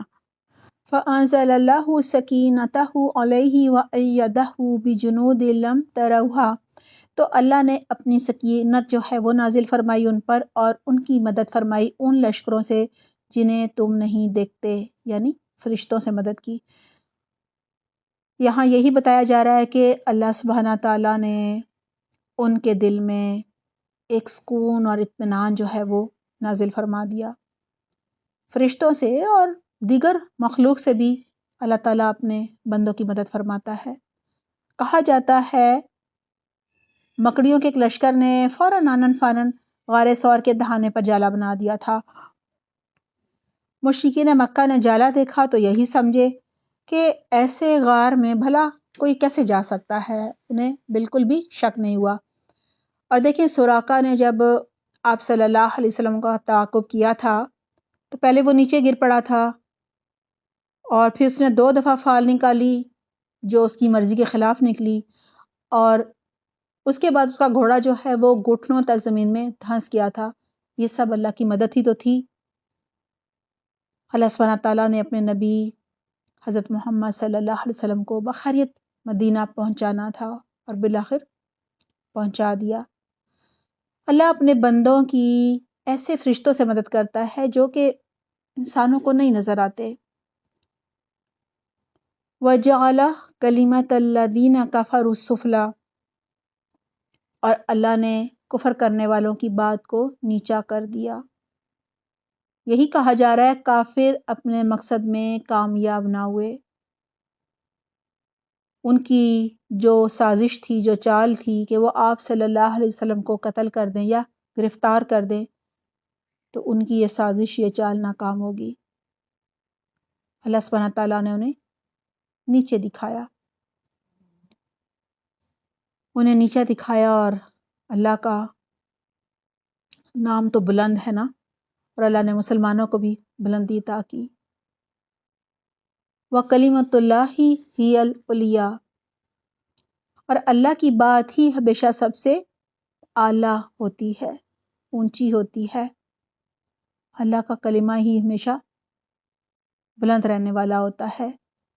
وَكَلِمَةُ اللَّهِ هِيَ الْعُلْيَا وَاللَّهُ عَزِيزٌ حَكِيمٌ، اور اللہ زبردست ہے، غالب ہے، حکمت والا ہے۔ اور اس طرح اللہ سبحانہ تعالیٰ نے کافروں کو اپنے مقصد میں کامیاب نہیں ہونے دیا۔ آیت نمبر 41 ہے، انفروا خفافا وثقالا وجاہدوا باموالکم وانفسکم فی سبیل اللہ ذالکم خیر لکم ان کنتم تعلمون۔ ترجمہ ہے، جہاد کے لیے نکلو، چاہے تم ہلکے ہو یا بوجھل، اور اپنے مال و جان سے اللہ کے راستے میں جہاد کرو۔ اگر تم سمجھ رکھتے ہو تو یہی تمہارے حق میں بہتر ہے۔ سب سے پہلے ہے انفروا خفافا و ثقالا، نکلو خواہ ہلکے ہو یا بوجھل، یعنی جہاد پر نکلو، مجبوراً نکلو یا خوشی سے نکلو، یعنی بادل نخواستہ نکلو، بوجھل دل کے ساتھ نکلو یا دل کی آمادگی کے ساتھ نکلو، ہر حال میں نکلنا پڑے گا۔ تو کیوں نہ انسان خوشی سے نکلے، اللہ کو راضی کرنے کی نیت سے نکلے تاکہ اجر بھی پائے۔ یہاں ہلکے ہو کر نکلنے یا بوجھل ہو کر نکلنے کا ذکر ہے، جو کہ دراصل ظاہری اور باطنی کیفیت ہوتی ہے، احساس ہوتا ہے۔ دیکھیں، جہاد کے لیے نکلنا بظاہر تو اس بات کی دلیل ہوتا ہے کہ انسان کا اللہ سے مضبوط تعلق ہے اور وہ اللہ کی راہ میں ہر طرح کی قربانی دینے کے لیے تیار ہے، اور انسان کو سب سے زیادہ پیاری اپنی جان ہوتی ہے، لہٰذا وہ جہاد کے لیے نکلا ہے تو اپنی جان بھی اللہ کی راہ میں قربان کرنے کے لیے تیار ہے۔ لیکن دل کی کیفیت تو نہیں کسی کو نظر آتی نا، اس کو تو صرف اللہ ہی جانتا ہے کہ واقعی وہ شہادت کا شوق اور جذبہ لے کر نکلا ہے یا مجبوری میں دل پر پتھر رکھ کر نکلا ہے، یعنی بددلی سے نکلا ہے۔ اور دیکھیں، غزوہ تبوک پر نکلنا فرض عین تھا، ہر ایک کو ہر حال میں نکلنا تھا، اور اس کا دوسرا معنی یہ بھی ہے کہ تمہارے پاس زادِ راہ اور اسلحہ وغیرہ ہے تو بھی نکلو، اور اگر یہ سب نہیں ہے، کم ہے ساز و سامان وغیرہ، تو بھی نکلو، ہر حال میں نکلو۔ آیت کے آخر میں ہے وَجَاهِدُوا بِأَمْوَالِكُمْ وَأَنفُسِكُمْ فِي سَبِيلِ اللَّهِ ذَلِكُمْ خَيْرٌ لَكُمْ إِن كُنتُمْ تَعْلَمُونَ، اور جہاد کرو اللہ کی راہ میں اپنے مالوں سے اور اپنی جانوں سے، یہی تمہارے لیے بہتر ہے اگر تم علم رکھتے ہو۔ کہا جا رہا ہے اپنی جان و مال کے ساتھ اللہ کا نام بلند کرنے کے لیے، یعنی دین کی سربلندی کے لیے جہاد کے لیے نکلو۔ فصلیں تیار ہونے والی ہیں، کھجوریں پکنے والی ہیں، اترنے والی ہیں، شدید گرمی ہے، سفر لمبا ہے، دشمن بہت طاقتور ہے، زیادہ راہ نہیں ہے، لہٰذا تم چست ہو یا سست ہو، اسلحہ زیادہ ہے یا کم ہے، جوان ہو یا ادھیڑ عمر ہو، سوار ہو یا پیدل ہو، فراغت ہے یا مصروفیت ہے، بیوی بچوں کی ذمہ داریاں ہیں یا پھر غیر شادی شدہ ہو، ہر حال میں نکلو، یہی تمہارے لیے بہتر ہے۔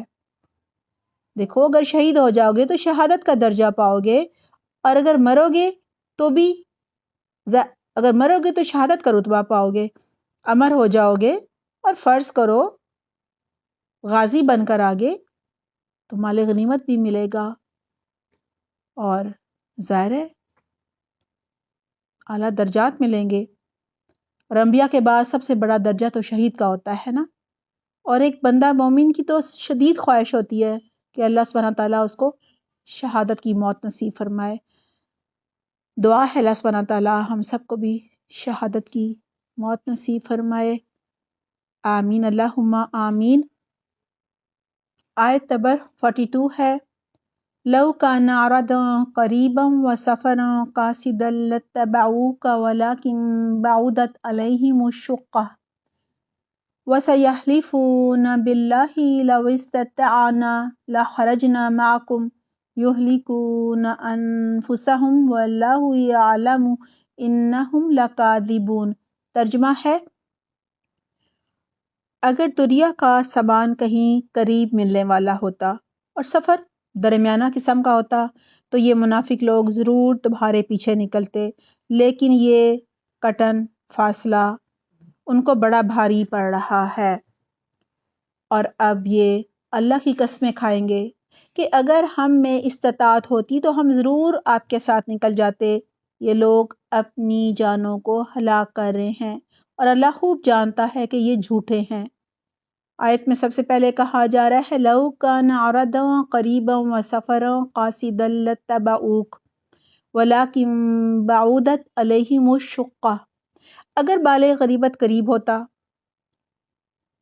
یعنی بڑے آرام سے مال غنیمت حاصل ہو جاتا، تمہیں پتہ ہوتا کہ دشمن کمزور ہے اور تم طاقتور ہو، ضرور فتح یاب ہو جاؤ گے، مال غنیمت ملے گا، اور سفر بھی چھوٹا ہوتا تو اے نبی یہ آپ کی پیروی کرتے، یعنی پھر ضرور یہ نکلتے، لیکن ان کو تو بڑی بھاری پڑ رہی ہے دور کی مسافت، یعنی لمبا سفر جو ہے وہ ان کو بڑا مشکل لگ رہا ہے، گرمی بھی ظاہر ہے بہت زیادہ تھی۔ اللہ تعالیٰ فرما رہے ہیں کہ اے نبی اگر ان منافقین کو امید ہوتی، کیا امید ہوتی؟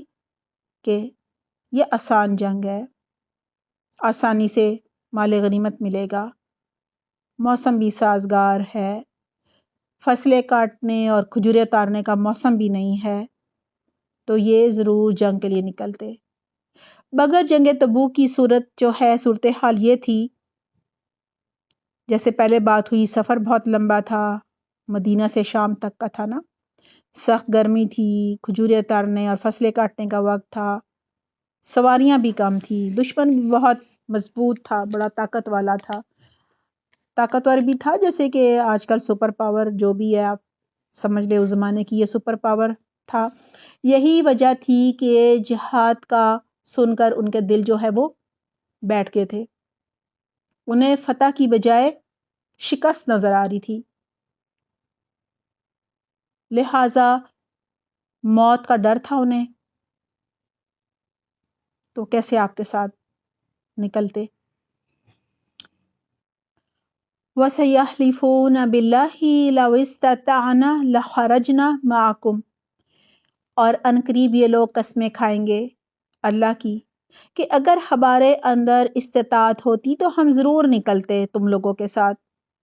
یہاں منافقین کا ذکر ہو رہا ہے کہ اللہ تعالیٰ فرما رہے ہیں کہ جب تم غزوہ تبوک سے واپس مدینہ پلٹو گے تو یہ منافق اے نبی صلی اللہ علیہ وسلم آپ کے پاس آ جائیں گے اور قسمیں کھا کھا کر یقین دلائیں گے، اپنی مجبوریاں بتائیں گے، اپنے بہانے اور جو عذر ہے نا، یعنی معذرتیں پیش کریں گے، کہیں گے اگر ہم چل سکتے جا سکتے تو ضرور آپ کے ساتھ جنگ میں جاتے۔ جیسا کہ آگے بھی ذکر آئے گا، ایک منافق نے کہا تھا میں اس لیے نہیں جا رہا کہ میرا دل بہت کمزور ہے، اور روم کی جو عورتیں ہیں نا وہ بہت خوبصورت ہوتی ہیں، تو میں فتنے میں ڈل جاؤں گا۔ آیت کے آخر میں ہے یہلکون انفسہم واللہ یعلم انہم لکاذبون، وہ اپنے نفسوں کو ہلاکت میں ڈال رہے ہیں، حالانکہ اللہ جانتا ہے بے شک وہ جھوٹے ہیں۔ یعنی بغیر کسی عذر یا معذوری کے رسول اللہ صلی اللہ علیہ وسلم کے پاس آ کر جھوٹی قسمیں کھانا اور فرض عین جنگ پر نہ جانا گناہ کبیرہ ہے۔ جہاد سے بچنے کے لیے جھوٹے عذر پیش کر رہے ہیں، تو اللہ تعالیٰ کہہ رہے ہیں یہ سب کر کے یہ دراصل خود اپنے آپ کو ہلاکت میں ڈال رہے ہیں، اپنی آخرت خراب کر رہے ہیں، جھوٹ بول کر انسانوں کو بھی دھوکہ دے رہے ہیں اور اللہ کو بھی دھوکہ دینے کی کوشش میں لگے ہوئے ہیں۔ لیکن اللہ تو عالم الغیب ہے، اللہ کو معلوم ہے، وہ جانتا ہے کہ یہ جھوٹ بول رہے ہیں۔ آیت نمبر 43 ہے، عَفَا اللَّهُ عَنْكَ لِمَا أَذِنْتَ لَهُمْ حَتَّى يَتَبَيَّنَ لَكَ الَّذِينَ صَدَقُوا وَتَعْلَمَ الْكَاذِبِينَ۔ ترجمہ ہے، اے پیغمبر، اللہ نے تمہیں معاف کر دیا، مگر تم نے ان کو جہاد میں شریک نہ ہونے کی اجازت اس سے پہلے ہی کیوں دے دی کہ تم پر یہ بات کھل جاتی کہ کون ہیں جنہوں نے سچ بولا، اور تم جھوٹوں کو بھی اچھی طرح جان لیتے۔ اللہ سبحانہ تعالیٰ فرما رہے ہیں، عَفَا اللَّهُ عَنْكَ لِمَا أَذِنْتَ لَهُمْ، اے نبی اللہ آپ کو معاف فرمائے، اللہ نے آپ کو معاف فرما دیا، آپ نے انہیں کیوں اجازت دے دی۔ یہاں اللہ سبحانہ تعالیٰ اپنے رسول سے فرما رہے ہیں کہ یہ منافقین جب عذر اور بہانے بنا رہے تھے اور آپ سے رخصت مانگ رہے تھے تو آپ نے انہیں جہاد پر نہ جانے کی اجازت کیوں دے دی۔ اللہ سبحانہ تعالیٰ حضرت محمد صلی اللہ علیہ وسلم کو تنبیہ کر رہے ہیں، بلکہ تنبیہ کرنے سے پہلے معافی کا اعلان بھی فرما رہے ہیں، اور پھر اللہ تعالیٰ فرما رہے ہیں کہ ان منافقوں کو اجازت نہیں دینی چاہیے تھی، رخصت نہیں دینی چاہیے تھی، انہیں کہنا چاہیے تھا نہیں، ہر حال میں تم نے جانا ہی جانا ہے۔ کیوں؟ حَتَّى يَتَبَيَّنَ لَكَ الَّذِينَ صَدَقُوا وَتَعْلَمَ الْكَاذِبِينَ، یہاں تک کہ آپ کے لیے واضح ہو جاتا کہ کون لوگ سچے ہیں اور آپ یہ بھی جان لیتے کہ کون جھوٹے ہیں۔ اللہ تعالیٰ فرما رہے ہیں کہ منافقین کو رخصت نہیں دینی چاہیے تھی، اجازت نہیں دینی چاہیے تھی، وجہ یعنی حکمت بتائی جا رہی ہے کہ انہوں نے کسی صورت جہاد پر نہیں جانا تھا۔ منافقین نے، اگر آپ ان کو رخصت نہ دیتے، اجازت نہ دیتے، تو پھر ظاہری بات ہے جو واقعی سستی کی وجہ سے رک گئے، جو منافق نہیں تھے وہ تو جنگ میں پھر ضرور جاتے نا، اور جو منافقین ہیں وہ کسی صورت نہ جاتے، اس طرح سے وہ پہچان لیے جاتے، یعنی ان کے ایمان کی پول کھل جاتی، سب پر ان کی حقیقت واضح ہو جاتی کہ یہ منافقین ہیں، یہ جھوٹے ہیں، یہ نافرمان ہیں۔ آیت نمبر 44 ہے، لا يستأذنك الذين يؤمنون بالله واليوم الآخر ان يجاهدوا بأموالهم وأنفسهم والله عليم بالمتقين۔ ترجمہ ہے، جو لوگ اللہ اور یوم آخرت پر ایمان رکھتے ہیں وہ اپنے مال و جان سے جہاد نہ کرنے کے لیے تم سے اجازت نہیں مانگتے، اور اللہ متقی لوگوں کو خوب جانتا ہے۔ کہا جا رہا ہے ایک سچا مومن جس کا اللہ پر بھی ایمان ہوتا ہے اور آخرت کے دن پر بھی ایمان ہوتا ہے، وہ شہادت کی تمنا کرنے والا ہوتا ہے، وہ دین کی سربلندی چاہتا ہے۔ جہاد فی سبیل اللہ اس کے ایمان کا لازمی تقاضا ہوتا ہے، وہ نیکیوں میں سبقت کرنے والا ہوتا ہے، وہ ہر فیصلہ اللہ سے ڈر کر کرتا ہے، اسے جہاد کا موقع ملے تو وہ اسے ضائع نہیں کرتا، وہ کبھی بھی جہاد پر نہ جانے کی اجازت نہیں مانگتا، بلکہ وہ جان و مال کے ساتھ جہاد کرتا ہے، اور اللہ ایسے لوگوں کے تقوی کو جانتا ہے۔ آیت نمبر 45 ہے، انما یستأذنک الذین لا یؤمنون باللہ والیوم الآخر وارتابت قلوبہم فہم فی ریبہم یترددون۔ ترجمہ ہے، تم سے اجازت تو وہ لوگ مانگتے ہیں جو اللہ اور یوم آخرت پر ایمان نہیں رکھتے اور ان کے دل شک میں پڑے ہوئے ہیں اور وہ اپنے شک کی وجہ سے ڈانوا ڈول ہو رہے ہیں۔ آیت میں سب سے پہلے ہے انما یستأذنک الذین لا یؤمنون باللہ والیوم الآخر وارتابت قلوبہم۔ اے نبی، آپ سے رخصت وہی مانگ رہے ہیں جو اللہ اور یوم آخرت پر ایمان نہیں رکھتے اور ان کے دل شکوک میں پڑے ہوئے ہیں، یعنی وہ بھی ایمان نہیں لائے۔ ظاہری بات ہے یہاں منافقین کا ذکر ہو رہا ہے، دعویٰ تو کرتے ہیں اللہ پر اور آخرت پر ایمان لانے کا، لیکن دلوں میں ایمان تو اللہ ہی جانتا ہے نا۔ اس لیے کہا جا رہا ہے کہ اللہ تعالیٰ ان کی حقیقت بتا رہے ہیں کہ وہ اللہ پر اور آخرت پر ایمان نہیں رکھتے۔ یہی وجہ ہے کہ ایمان نہ ہونے کی وجہ سے اللہ کے وعدوں پر یقین نہیں ہے۔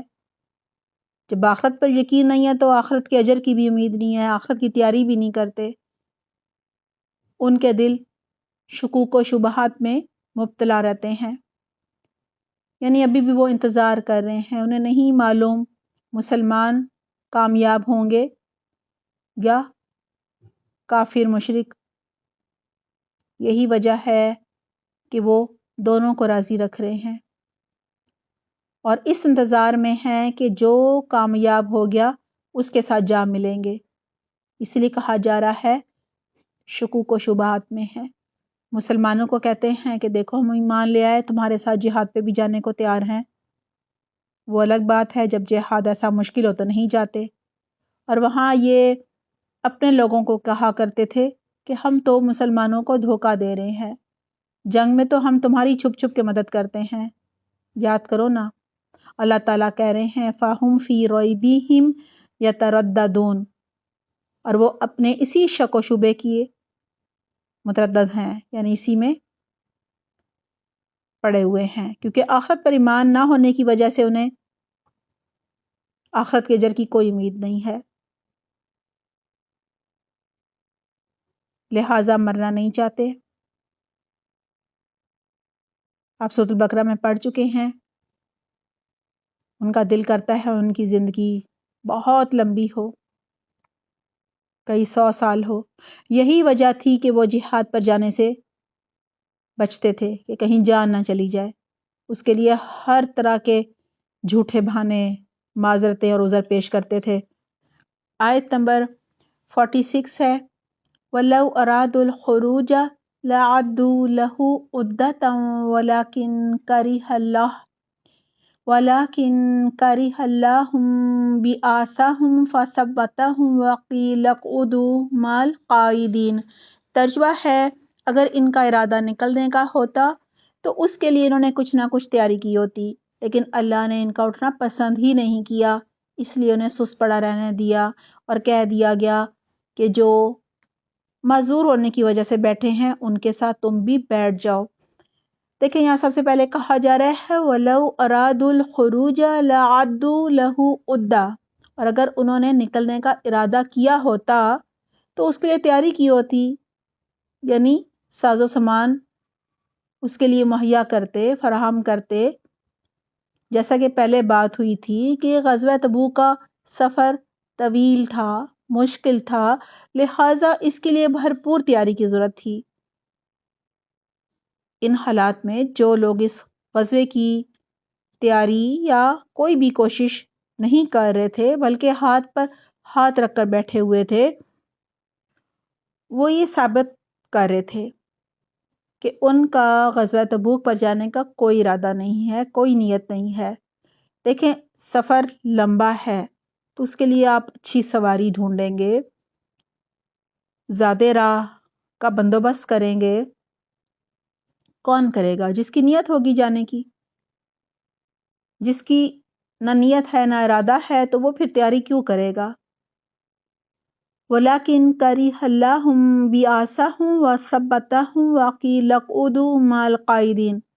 اللہ تعالیٰ کہہ رہے ہیں لیکن حقیقت یہ ہے کہ اللہ نے پسند ہی نہیں کیا ان کا اٹھنا، یعنی جنگ تبوک کے لیے نکلنا، تو اللہ نے ان کو روک دیا اور کہہ دیا کہ بیٹھے رہو تم بھی بیٹھے رہنے والوں کے ساتھ۔ اللہ تعالیٰ ان لوگوں کے بارے میں کہہ رہے ہیں جن کا جہاد پر جانے کا کوئی ارادہ نہیں تھا، کوئی نیت نہیں تھی۔ اللہ نے دراصل ان کا اٹھنا یعنی جہاد پر جانا پسند ہی نہیں کیا۔ یہی وجہ ہے کہ انہیں توفیق ہی نہیں ملی، سست پڑے رہے۔ اللہ تعالیٰ انہی سے کہہ رہے ہیں کہ تم بھی یہ جو اپاہج اور معذور لوگ ہیں یا عورتیں ہیں جو نہیں گئے یعنی بیٹھے رہے ہیں، ظاہر ہے ان کو اللہ نے رخصت دی ہوئی تھی، تم بھی ان کے ساتھ بیٹھ جاؤ۔ وہ تو عذر کی وجہ سے جہاد پر نہیں گئے اور تم بلا عذر ہی جھوٹے بہانے بنا کر ان بیٹھنے والوں کے ساتھ بیٹھ جاؤ۔ یعنی اللہ نے انہیں پھر توفیق ہی نہیں دی، کیونکہ اللہ کو پتہ تھا، اللہ دلوں کے حال جانتا ہے۔ توفیق اسی کو ملتی ہے جس کے اندر کوئی کام کرنے کا شوق ہوتا ہے، جذبہ ہوتا ہے۔ جیسے علم اس کو ملتا ہے جس کے اندر طلب ہوتی ہے، اسی طرح سے جس کی نیت ہو جانے کی، پھر وہ ظاہر ہے نیت ہو تو کوشش کر رہا ہوتا ہے، نظر آتا ہے سب کو، اور اس کے لیے اللہ راستے آسان کر دیتا ہے۔ یہ کہہ لیں کہ اس کو اتنی بڑی نیکی کی توفیق مل جاتی ہے، کیونکہ توفیق مل جانا کسی نیک کام کی بہت بڑی اللہ کی نعمت ہے۔ دعا ہے اللہ سبحانہ تعالیٰ ہمیں بہترین توفیق دے تاکہ ہم نیک اعمال جو ہیں وہ کر سکیں، اور اللہ تعالیٰ ہمیں گناہوں سے بچنے کی بھی توفیق دے۔ آمین اللہم آمین۔ آیت نمبر 47 ہے، لو خرجوا فیکم ما زادوکم الا خبالا ولأودعوا خلالکم یبغونکم الفتنہ وفیکم سماعون لہم واللہ علیم بالظالمین۔ ترجمہ ہے، اگر یہ لوگ تمہارے ساتھ نکل کھڑے ہوتے تو سوائے فساد پھیلانے کے تمہارے درمیان کوئی اور اضافہ نہ کرتے اور تمہارے لیے فتنہ پیدا کرنے کی کوشش کرتے اور تمہاری صفوں کے درمیان دوڑے دوڑے پھرتے، اور خود تمہارے درمیان ایسے لوگ موجود ہیں جو ان کے مطلب کی باتیں خوب سنتے ہیں، اور اللہ ان ظالموں کو اچھی طرح جانتا ہے۔ یہاں سب سے پہلے کہا جا رہا ہے لو خرجوا فیکم ما زادوکم الا خبالا، اگر یہ یعنی منافقین تو مسلمانوں کے ساتھ نکلتے تو ہرگز یہ تمہاری مدد نہ کرتے، یعنی یہ نہیں کہ ان کا تمہارے ساتھ آنا جو ہے وہ تمہیں فائدہ پہنچاتا، بلکہ یہ تمہارے لیے اضافہ تو کرتے، لیکن کس چیز میں؟ خرابی میں۔ لہٰذا اس کا مطلب یہ ہے کہ اگر یہ نکلتے تمہارے ساتھ تو ہرگز اضافہ نہ کرتے تمہارے لیے مگر خرابی ہی کا کرتے۔ جنگ تبوک پہ نہ جانے والے منافقین ہی کے بارے میں اللہ سبحانہ تعالیٰ فرما رہے ہیں کہ ان کے نہ جانے میں بھی اللہ سبحانہ تعالیٰ کی مصلحت اور حکمت تھی، کیونکہ ان کے دلوں میں ایمان تو تھا نہیں بلکہ نفاق تھا۔ مسلمانوں کے لیے کوئی خیر خواہی، کوئی ہمدردی ان کے دل میں نہیں تھی، بالکل مسلمانوں کو کامیاب نہیں دیکھنا چاہتے تھے۔ ان کے دلوں میں تو بیماری تھی، مسلمانوں کے لیے حسد تھا، کینہ تھا، بغض تھا، لہٰذا ان کا نہ جانا ہی مسلمانوں کے حق میں کہا جا رہا ہے بہتر تھا، کیونکہ وہ جاتے تو مسلمانوں کے خلاف سازشیں کرتے، طرح طرح کی چالیں چلتے، مسلمانوں کو آپس میں لڑاتے، فرقہ واریت کرتے۔ گویا ایک بندہ مومن کے لیے اللہ کی طرف سے ہر طرح خیر ہی خیر ہوتی ہے، جبکہ منافق کے لیے ہر حالت میں نقصان ہی نقصان ہوتا ہے۔ پھر کہا جا رہا ہے وَلَا أَوْدَعُوا خِلَالَكُمْ يَبْغُونَكُمُ الْفِتْنَةَ، اور گھوڑے دوڑاتے تمہارے درمیان فتنہ پیدا کرنے کے لیے۔ وَلَأَوْدَعُوا خِلَالَكُمْ يَبْغُونَكُمُ الْفِتْنَةَ، یعنی سادہ لوگ مسلمان ان منافقین کی اصل حقیقت کہا جا رہا ہے نہیں جانتے۔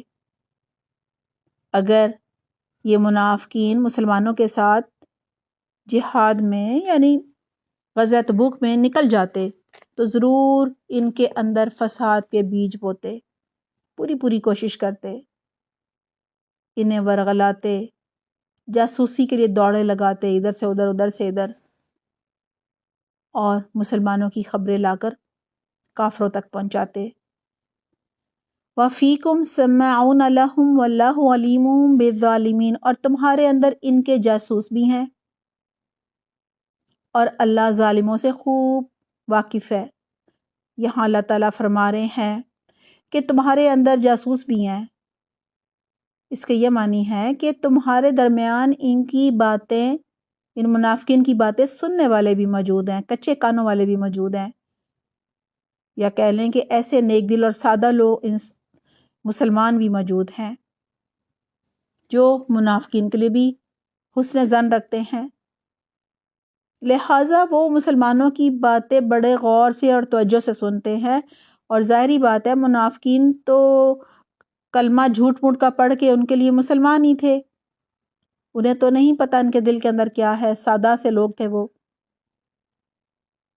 لہٰذا اگر یہ منافقین لشکر کے ساتھ جاتے تو ضرور ان سادہ لوگ مسلمانوں کو اپنی باتوں میں لگا کر فتنہ و فساد کرتے۔ اللہ تعالیٰ کہہ رہے ہیں کہ میں ان ظالموں کو خوب جانتا ہوں۔ یہی وجہ ہے کہ اللہ سبحانہ تعالیٰ نے منافقین کو جہاد پر جانے کی توفیق ہی نہ دی۔ توفیق اس لیے نہیں دی تاکہ یہ وہاں جا کر مسلمانوں کو نقصان نہ پہنچائے، وہاں فتنہ نہ کریں، فساد نہ کریں، مسلمانوں کو لڑائی جھگڑوں میں مصروف کر کے اصل مقصد سے نہ ہٹا دیں۔ ظاہر ہے وہ اگر لڑائی جھگڑوں میں پڑ جاتے تو لڑائی جھگڑوں میں ہی اپنی ساری طاقت ضائع کر دیتے، اپنا وقت بھی برباد کرتے، اور پھر تھک ہار کر دشمن سے کیا مقابلہ کرنا تھا انہوں نے۔ آیت نمبر 48 ہے لَقَدِ ابْتَغَوُا الْفِتْنَةَ مِن قَبْلُ وَقَلَّبُوا لَكَ الْأُمُورَ حَتَّى جَاءَ الْحَقُّ وَظَهَرَ أَمْرُ اللَّهِ وَهُمْ كَارِهُونَ۔ ترجمہ ہے ان لوگوں نے اس سے پہلے بھی فتنہ پیدا کرنے کی کوشش کی تھی اور یہ تمہیں نقصان پہنچانے کے لیے معاملات کو الٹ رہے ہیں، یعنی آگے پیچھے کر رہے ہیں، یہاں تک کہ حق آیا، اللہ کا حکم غالب ہوا اور یہ کڑتے رہے۔ سب سے پہلے ہے لَقَدِ ابْتَغَوُا الْفِتْنَةَ مِن قَبْلُ، یہ پہلے بھی فتنہ اٹھاتے رہے ہیں۔ اللہ تعالیٰ یہی فرما رہے ہیں کہ اے نبی، منافقین پہلی دفعہ آپ کے خلاف فتنہ تو نہیں کر رہے، یہ پہلے بھی مسلمانوں کی آپس میں لڑائی جھگڑے کرواتے رہے ہیں، مسلمانوں کے خلاف چالیں چلتے رہے ہیں، سازشیں کرتے رہے ہیں، تفرقہ بازیوں میں مشغول کرتے رہے ہیں، اب بھی وہی سب کچھ کر رہے تھے جو پہلے سے کرتے چلے آئے ہیں۔ وَقَلَّبُوا لَكَ الْأُمُورَ، اور اے نبی یہ لوگ آپ کے لیے معاملات کو الٹ پلٹ کرنے کی کوشش کرتے رہتے ہیں، یعنی یہ اب بھی فتنہ و فساد کی آگ سلگھانے میں لگے رہتے ہیں اور آپ کے ہر کام اور ہر معاملے میں تدبیریں کر رہے ہیں۔ مدینہ کے اندر سے یہودیوں نے بغاوت کر دی اور باہر سے تمام عرب نے مل کر چڑھائی کرنی شروع کر دی۔ حتی جاء الحق وظہر امر اللہ وہم کارہون، یہاں تک کہ حق آ گیا اور اللہ کا حکم ظاہر ہو گیا اور انہیں یہ پسند نہیں تھا۔ یعنی اللہ سبحانہ تعالیٰ نے ان کی چالیں ان پر ہی الٹا دیں۔ اللہ سبحانہ تعالیٰ نے جنگ بدر میں مسلمانوں کو فتح یاب کیا، غلبہ عطا کیا، اس طرح سے دشمن کے ارمان خاک میں مل گئے اور انہیں اسلام کی یہ کامیابی بالکل پسند نہ آئی۔ مجبوراً عبداللہ بن ابی نے منافقین سے کہا اب ہمارا ان پر زور نہیں چل سکتا، لہٰذا اسلام کا لبادہ اوڑھنے ہی میں عافیت ہے، تاکہ اسلام کی ڈھال میں چھپ کر ہم ان مسلمانوں کی جڑیں کاٹ سکیں، ان کو اندر سے کھوکھلا کر سکیں، ان میں پھوٹ ڈلوا سکیں۔ اللہ سبحانہ تعالیٰ نے ان منافقین کو کامیاب نہیں ہونے دیا اور بالآخر جزیرہ عرب میں اللہ کا دین غالب آ گیا۔ منافقین اور کافروں کی خواہشیں اور ان کے جو ارمان تھے ان پر اوس پڑ گئی۔ آیت نمبر 49 ہے وَمِنْهُمْ مَنْ يَقُولُ ائْذَن لِّي وَلَا تَفْتِنِّي أَلَا فِي الْفِتْنَةِ سَقَطُوا وَإِنَّ جَهَنَّمَ لَمُحِيطَةٌ بِالْكَافِرِينَ۔ ترجمہ ہے اور انہی میں سے وہ لوگ بھی ہیں جو کہتے ہیں کہ مجھے اجازت دے دیجئے اور مجھے فتنے میں نہ ڈالیے، فتنے میں تو یہ خود ہی پڑے ہوئے ہیں اور یقین رکھو کہ جہنم سارے کافروں کو گھیرے میں لینے والی ہے۔ یہاں سب سے پہلے کہا جا رہا ہے وَمِنْهُمْ مَنْ يَقُولُ ائْذَن لِّي وَلَا تَفْتِنِّي،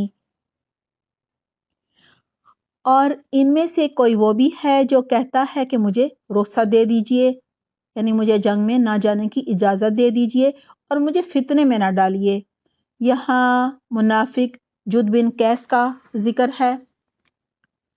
جب غزوہ تبوک کے لیے نکلنے کا حکم آیا تو جد بن قیس رسول اللہ صلی اللہ علیہ وسلم کے پاس آیا اور کہنے لگا مجھے تو اس جنگ پر یعنی غزوہ تبوک پر جانے سے رخصتی دے دیجئے، یعنی مجھے اجازت دے دیجئے کہ میں نہ جاؤں اس جنگ میں، کیونکہ میں حسن پرست ہوں اور روم کی عورتیں بہت حسین ہیں، میں خوبصورت عورتوں کو دیکھ کر خود پر قابو نہ رکھ سکوں گا اور فتنے میں مبتلا ہو جاؤں گا، لہٰذا آپ مجھے اس فتنے میں نہ ڈالیے۔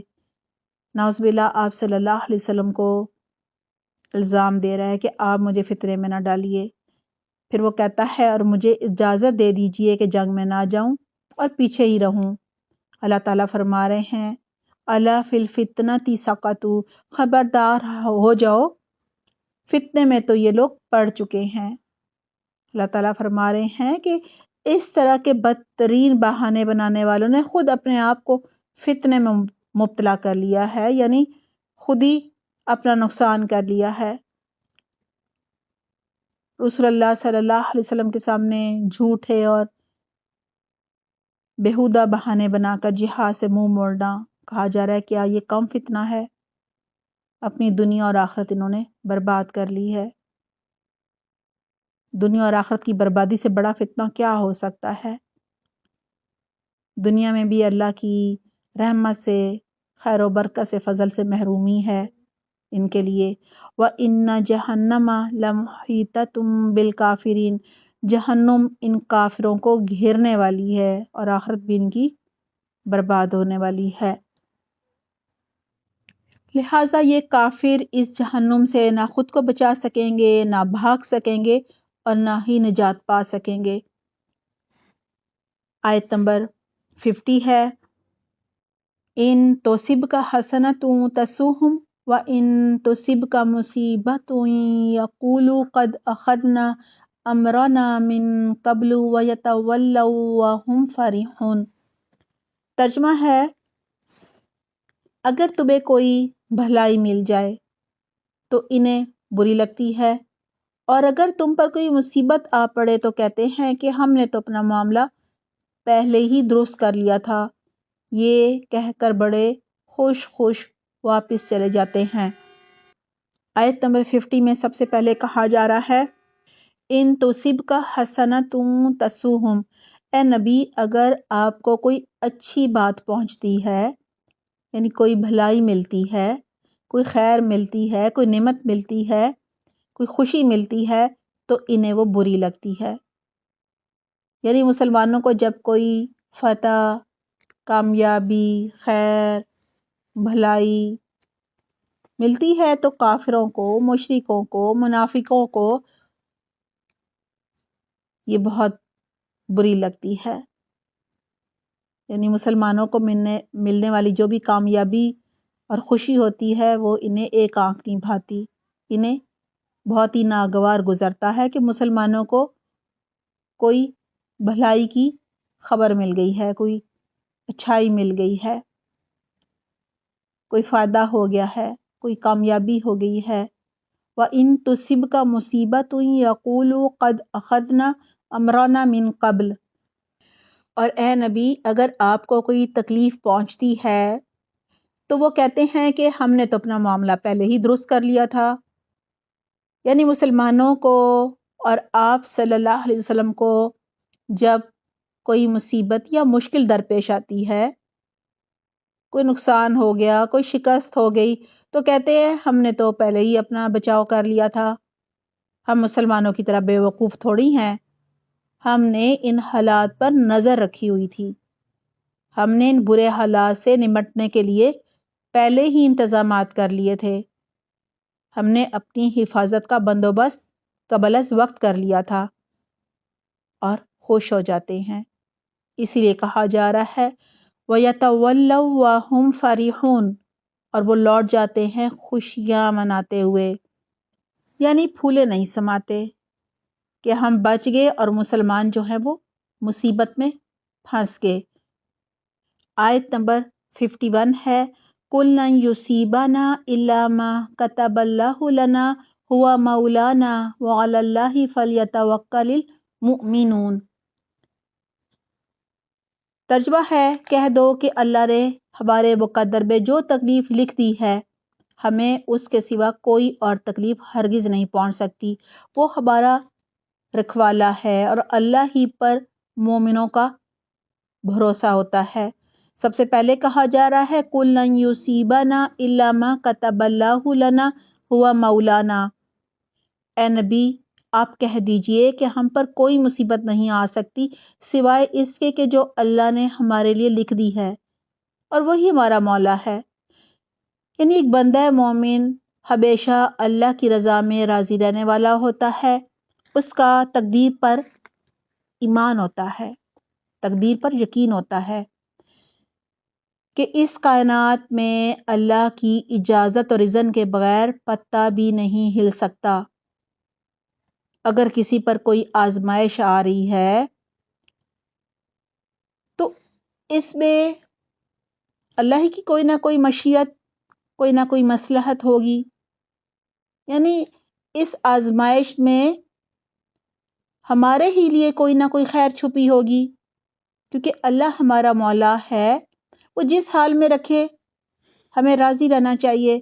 وَعَلَى اللَّهِ فَلْيَتَوَكَّلِ الْمُؤْمِنُونَ، اور بس اہل ایمان کو چاہیے کہ وہ صرف اللہ پر بھروسہ کرے، اور سچے اہل ایمان کبھی اللہ سے گلے شکوے نہیں کرتے، ناراض نہیں ہوتے، لوگوں کی بھی غیبتیں نہیں کرتے، بڑی سے بڑی آزمائش آنے پر بھی کہتے ہیں الحمدللہ الحمدللہ علی کل حال، ہر حال میں اللہ سے راضی رہتے ہیں، ہر حال میں اللہ سے اچھی امید رکھتے ہیں۔ آیت نمبر 52 ہے قُلْ هَلْ تَرَبَّصُونَ بِنَا إِلَّا إِحْدَى الْحُسْنَيَيْنِ وَنَحْنُ نَتَرَبَّصُ بِكُمْ أَنْ يُصِيبَكُمُ اللَّهُ بِعَذَابٍ مِّنْ عِندِهِ أَوْ بِأَيْدِينَا فَتَرَبَّصُوا إِنَّا مَعَكُمْ مُتَرَبِّصُونَ۔ ترجمہ ہے کہہ دو کہ تم ہمارے لیے جس چیز کے منتظر ہو وہ اس کے سوا اور کیا ہے، دو بھلائیوں میں سے ایک نہ ایک بھلائی ہمیں ملے، اور ہمیں تمہارے بارے میں انتظار اس کا ہے کہ اللہ تمہیں اپنی طرف سے یا ہمارے ہاتھوں سزا دے، بس اب انتظار کرو، ہم بھی تمہارے ساتھ انتظار کرنے والے ہیں۔ یہاں سب سے پہلے کہا جا رہا ہے قُلْ هَلْ تَرَبَّصُونَ بِنَا إِلَّا إِحْدَى الْحُسْنَيَيْنِ، ان سے کہیے کہ تم ہمارے بارے میں کس چیز کا انتظار کر سکتے ہو سوائے دو نہایت عمدہ چیزوں میں سے کسی ایک کا۔ الحسنیین، الحسنہ کا تثنیہ ہے، احسن کی یہ مؤنث ہے اور یہ افعل التفضیل کا صیغہ ہے۔ الحسنیین کے معنی ہے دو نہایت احسن صورتیں۔ مراد ہے نمبر 1 فتح اور نمبر 2 شہادت۔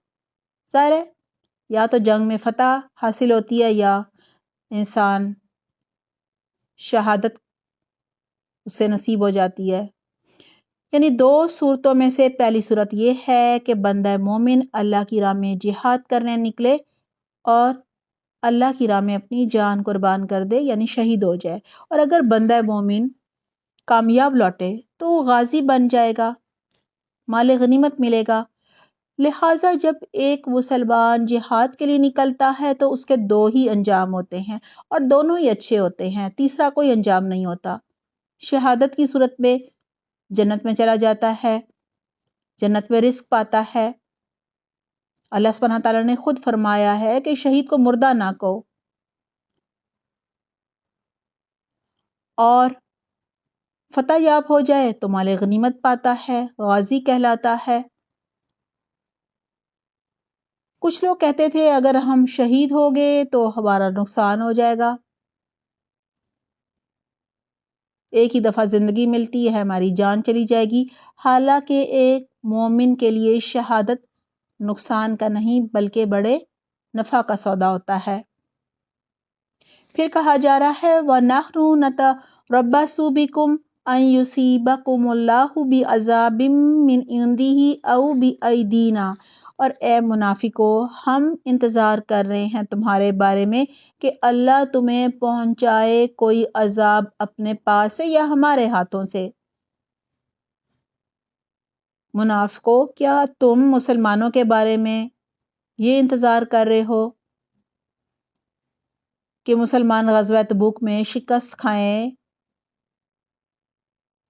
اور انتظار کر رہے ہو کہ شکست کھاتے ہیں مسلمان یا کامیاب ہو جاتے ہیں، اور تمہیں خطرہ ہے کہ کہیں مسلمان کامیاب ہی نہ ہو جائیں؟ یعنی ان دو باتوں کا انتظار تو منافق کر رہے تھے جس کا پہلے بھی ذکر ہوا، اور پھر اس کا جواب بھی ہم نے دیکھا کہ اللہ تعالیٰ فرما رہے تھے کہ مسلمانوں کے لیے دونوں صورتوں میں کامیابی ہے۔ ظاہری بات ہے اگر فتح حاصل کرے گا تو مال غنیمت لے کر گھر لوٹے گا، اور اگر شہید ہو جائے گا تو شہادت کا رتبہ پا کر فوراً جنت میں چلا جائے گا، وہاں رزق پائے گا، بلند درجات پائے گا۔ بخاری کتاب الایمان اور مسلم کتاب الامارہ میں ہے، حضرت ابو ہریرہ رضی اللہ عنہ کہتے ہیں آپ صلی اللہ علیہ وسلم نے فرمایا، اللہ سبحانہ تعالیٰ نے فرمایا کہ اللہ نے اس بات کی ضمانت دی ہے کہ جو شخص میری راہ میں نکلے اور اس کو مجھ پر ایمان اور میرے رسولوں کی تصدیق کے علاوہ اور کسی چیز نے نہ نکالا ہو تو میں اسے یا تو اجر اور غنیمت کے ساتھ واپس کر دوں گا یا جنت میں داخل کروں گا۔ جبکہ ہم مسلمان منافقوں کے بارے میں صرف دو ہی باتوں کا انتظار کر رہے ہیں، وہ کیا ہے؟ وَنَحْنُ نَتَرَبَّصُ بِكُمْ أَن يُصِيبَكُمُ اللَّهُ بِعَذَابٍ مِّنْ عِندِهِ أَوْ بِأَيْدِينَا۔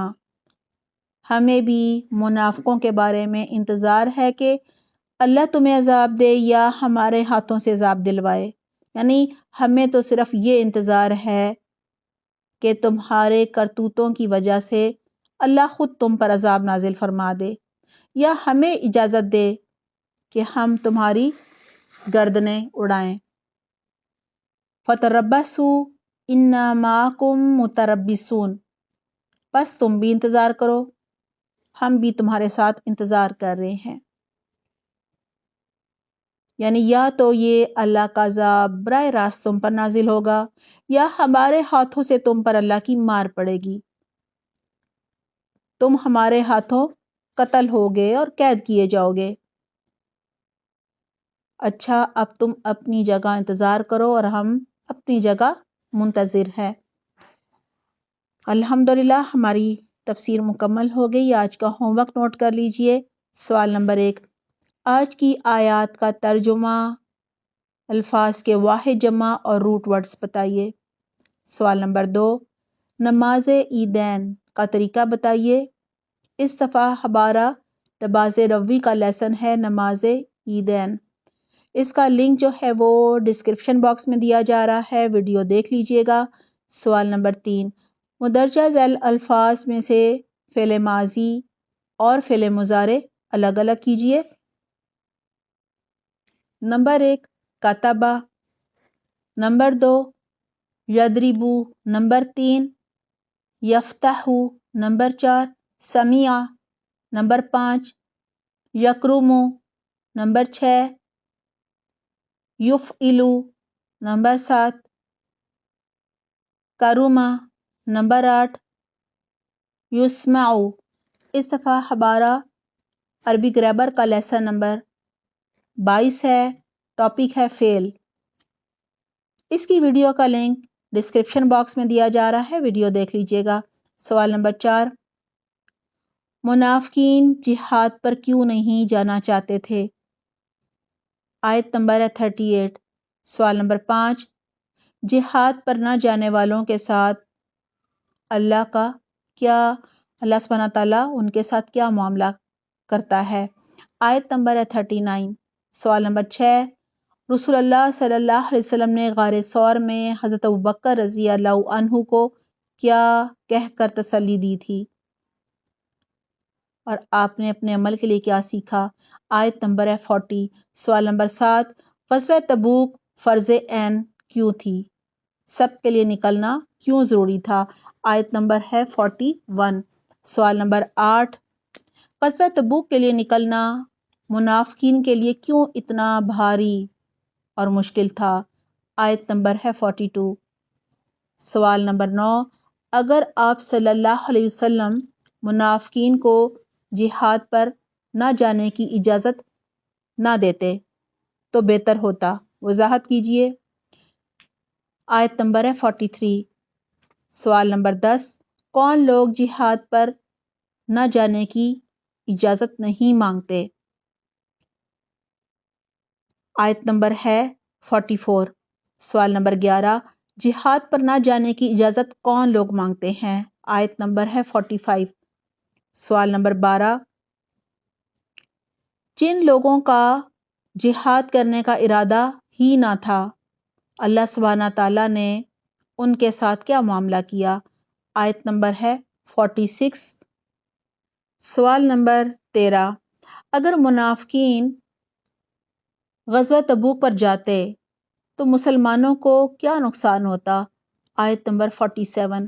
سوال نمبر 14، منافقین کے کس طرز عمل کا ذکر ہو رہا ہے؟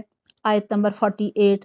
سوال نمبر 15، منافقین کس طرح خود کو فتنے میں مبتلا کر رہے تھے؟ آیت نمبر ہے 49۔ سوال نمبر 16، اس آیت میں منافقین کے کس طرز عمل کا ذکر ہے؟ آیت نمبر ہے 50۔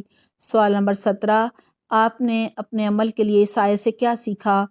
آیت نمبر ہے 51۔ سوال نمبر 18، الحسنیین سے کون سی 2 بھلائیاں مراد ہیں؟ آیت نمبر ہے 52۔ اپنا بہت خیال رکھیے گا۔ سبحانک اللہم و بحمدک، نشہد ان لا الہ الا انت، نستغفرک و نتوب الیک۔ والسلام علیکم ورحمۃ اللہ وبرکاتہ۔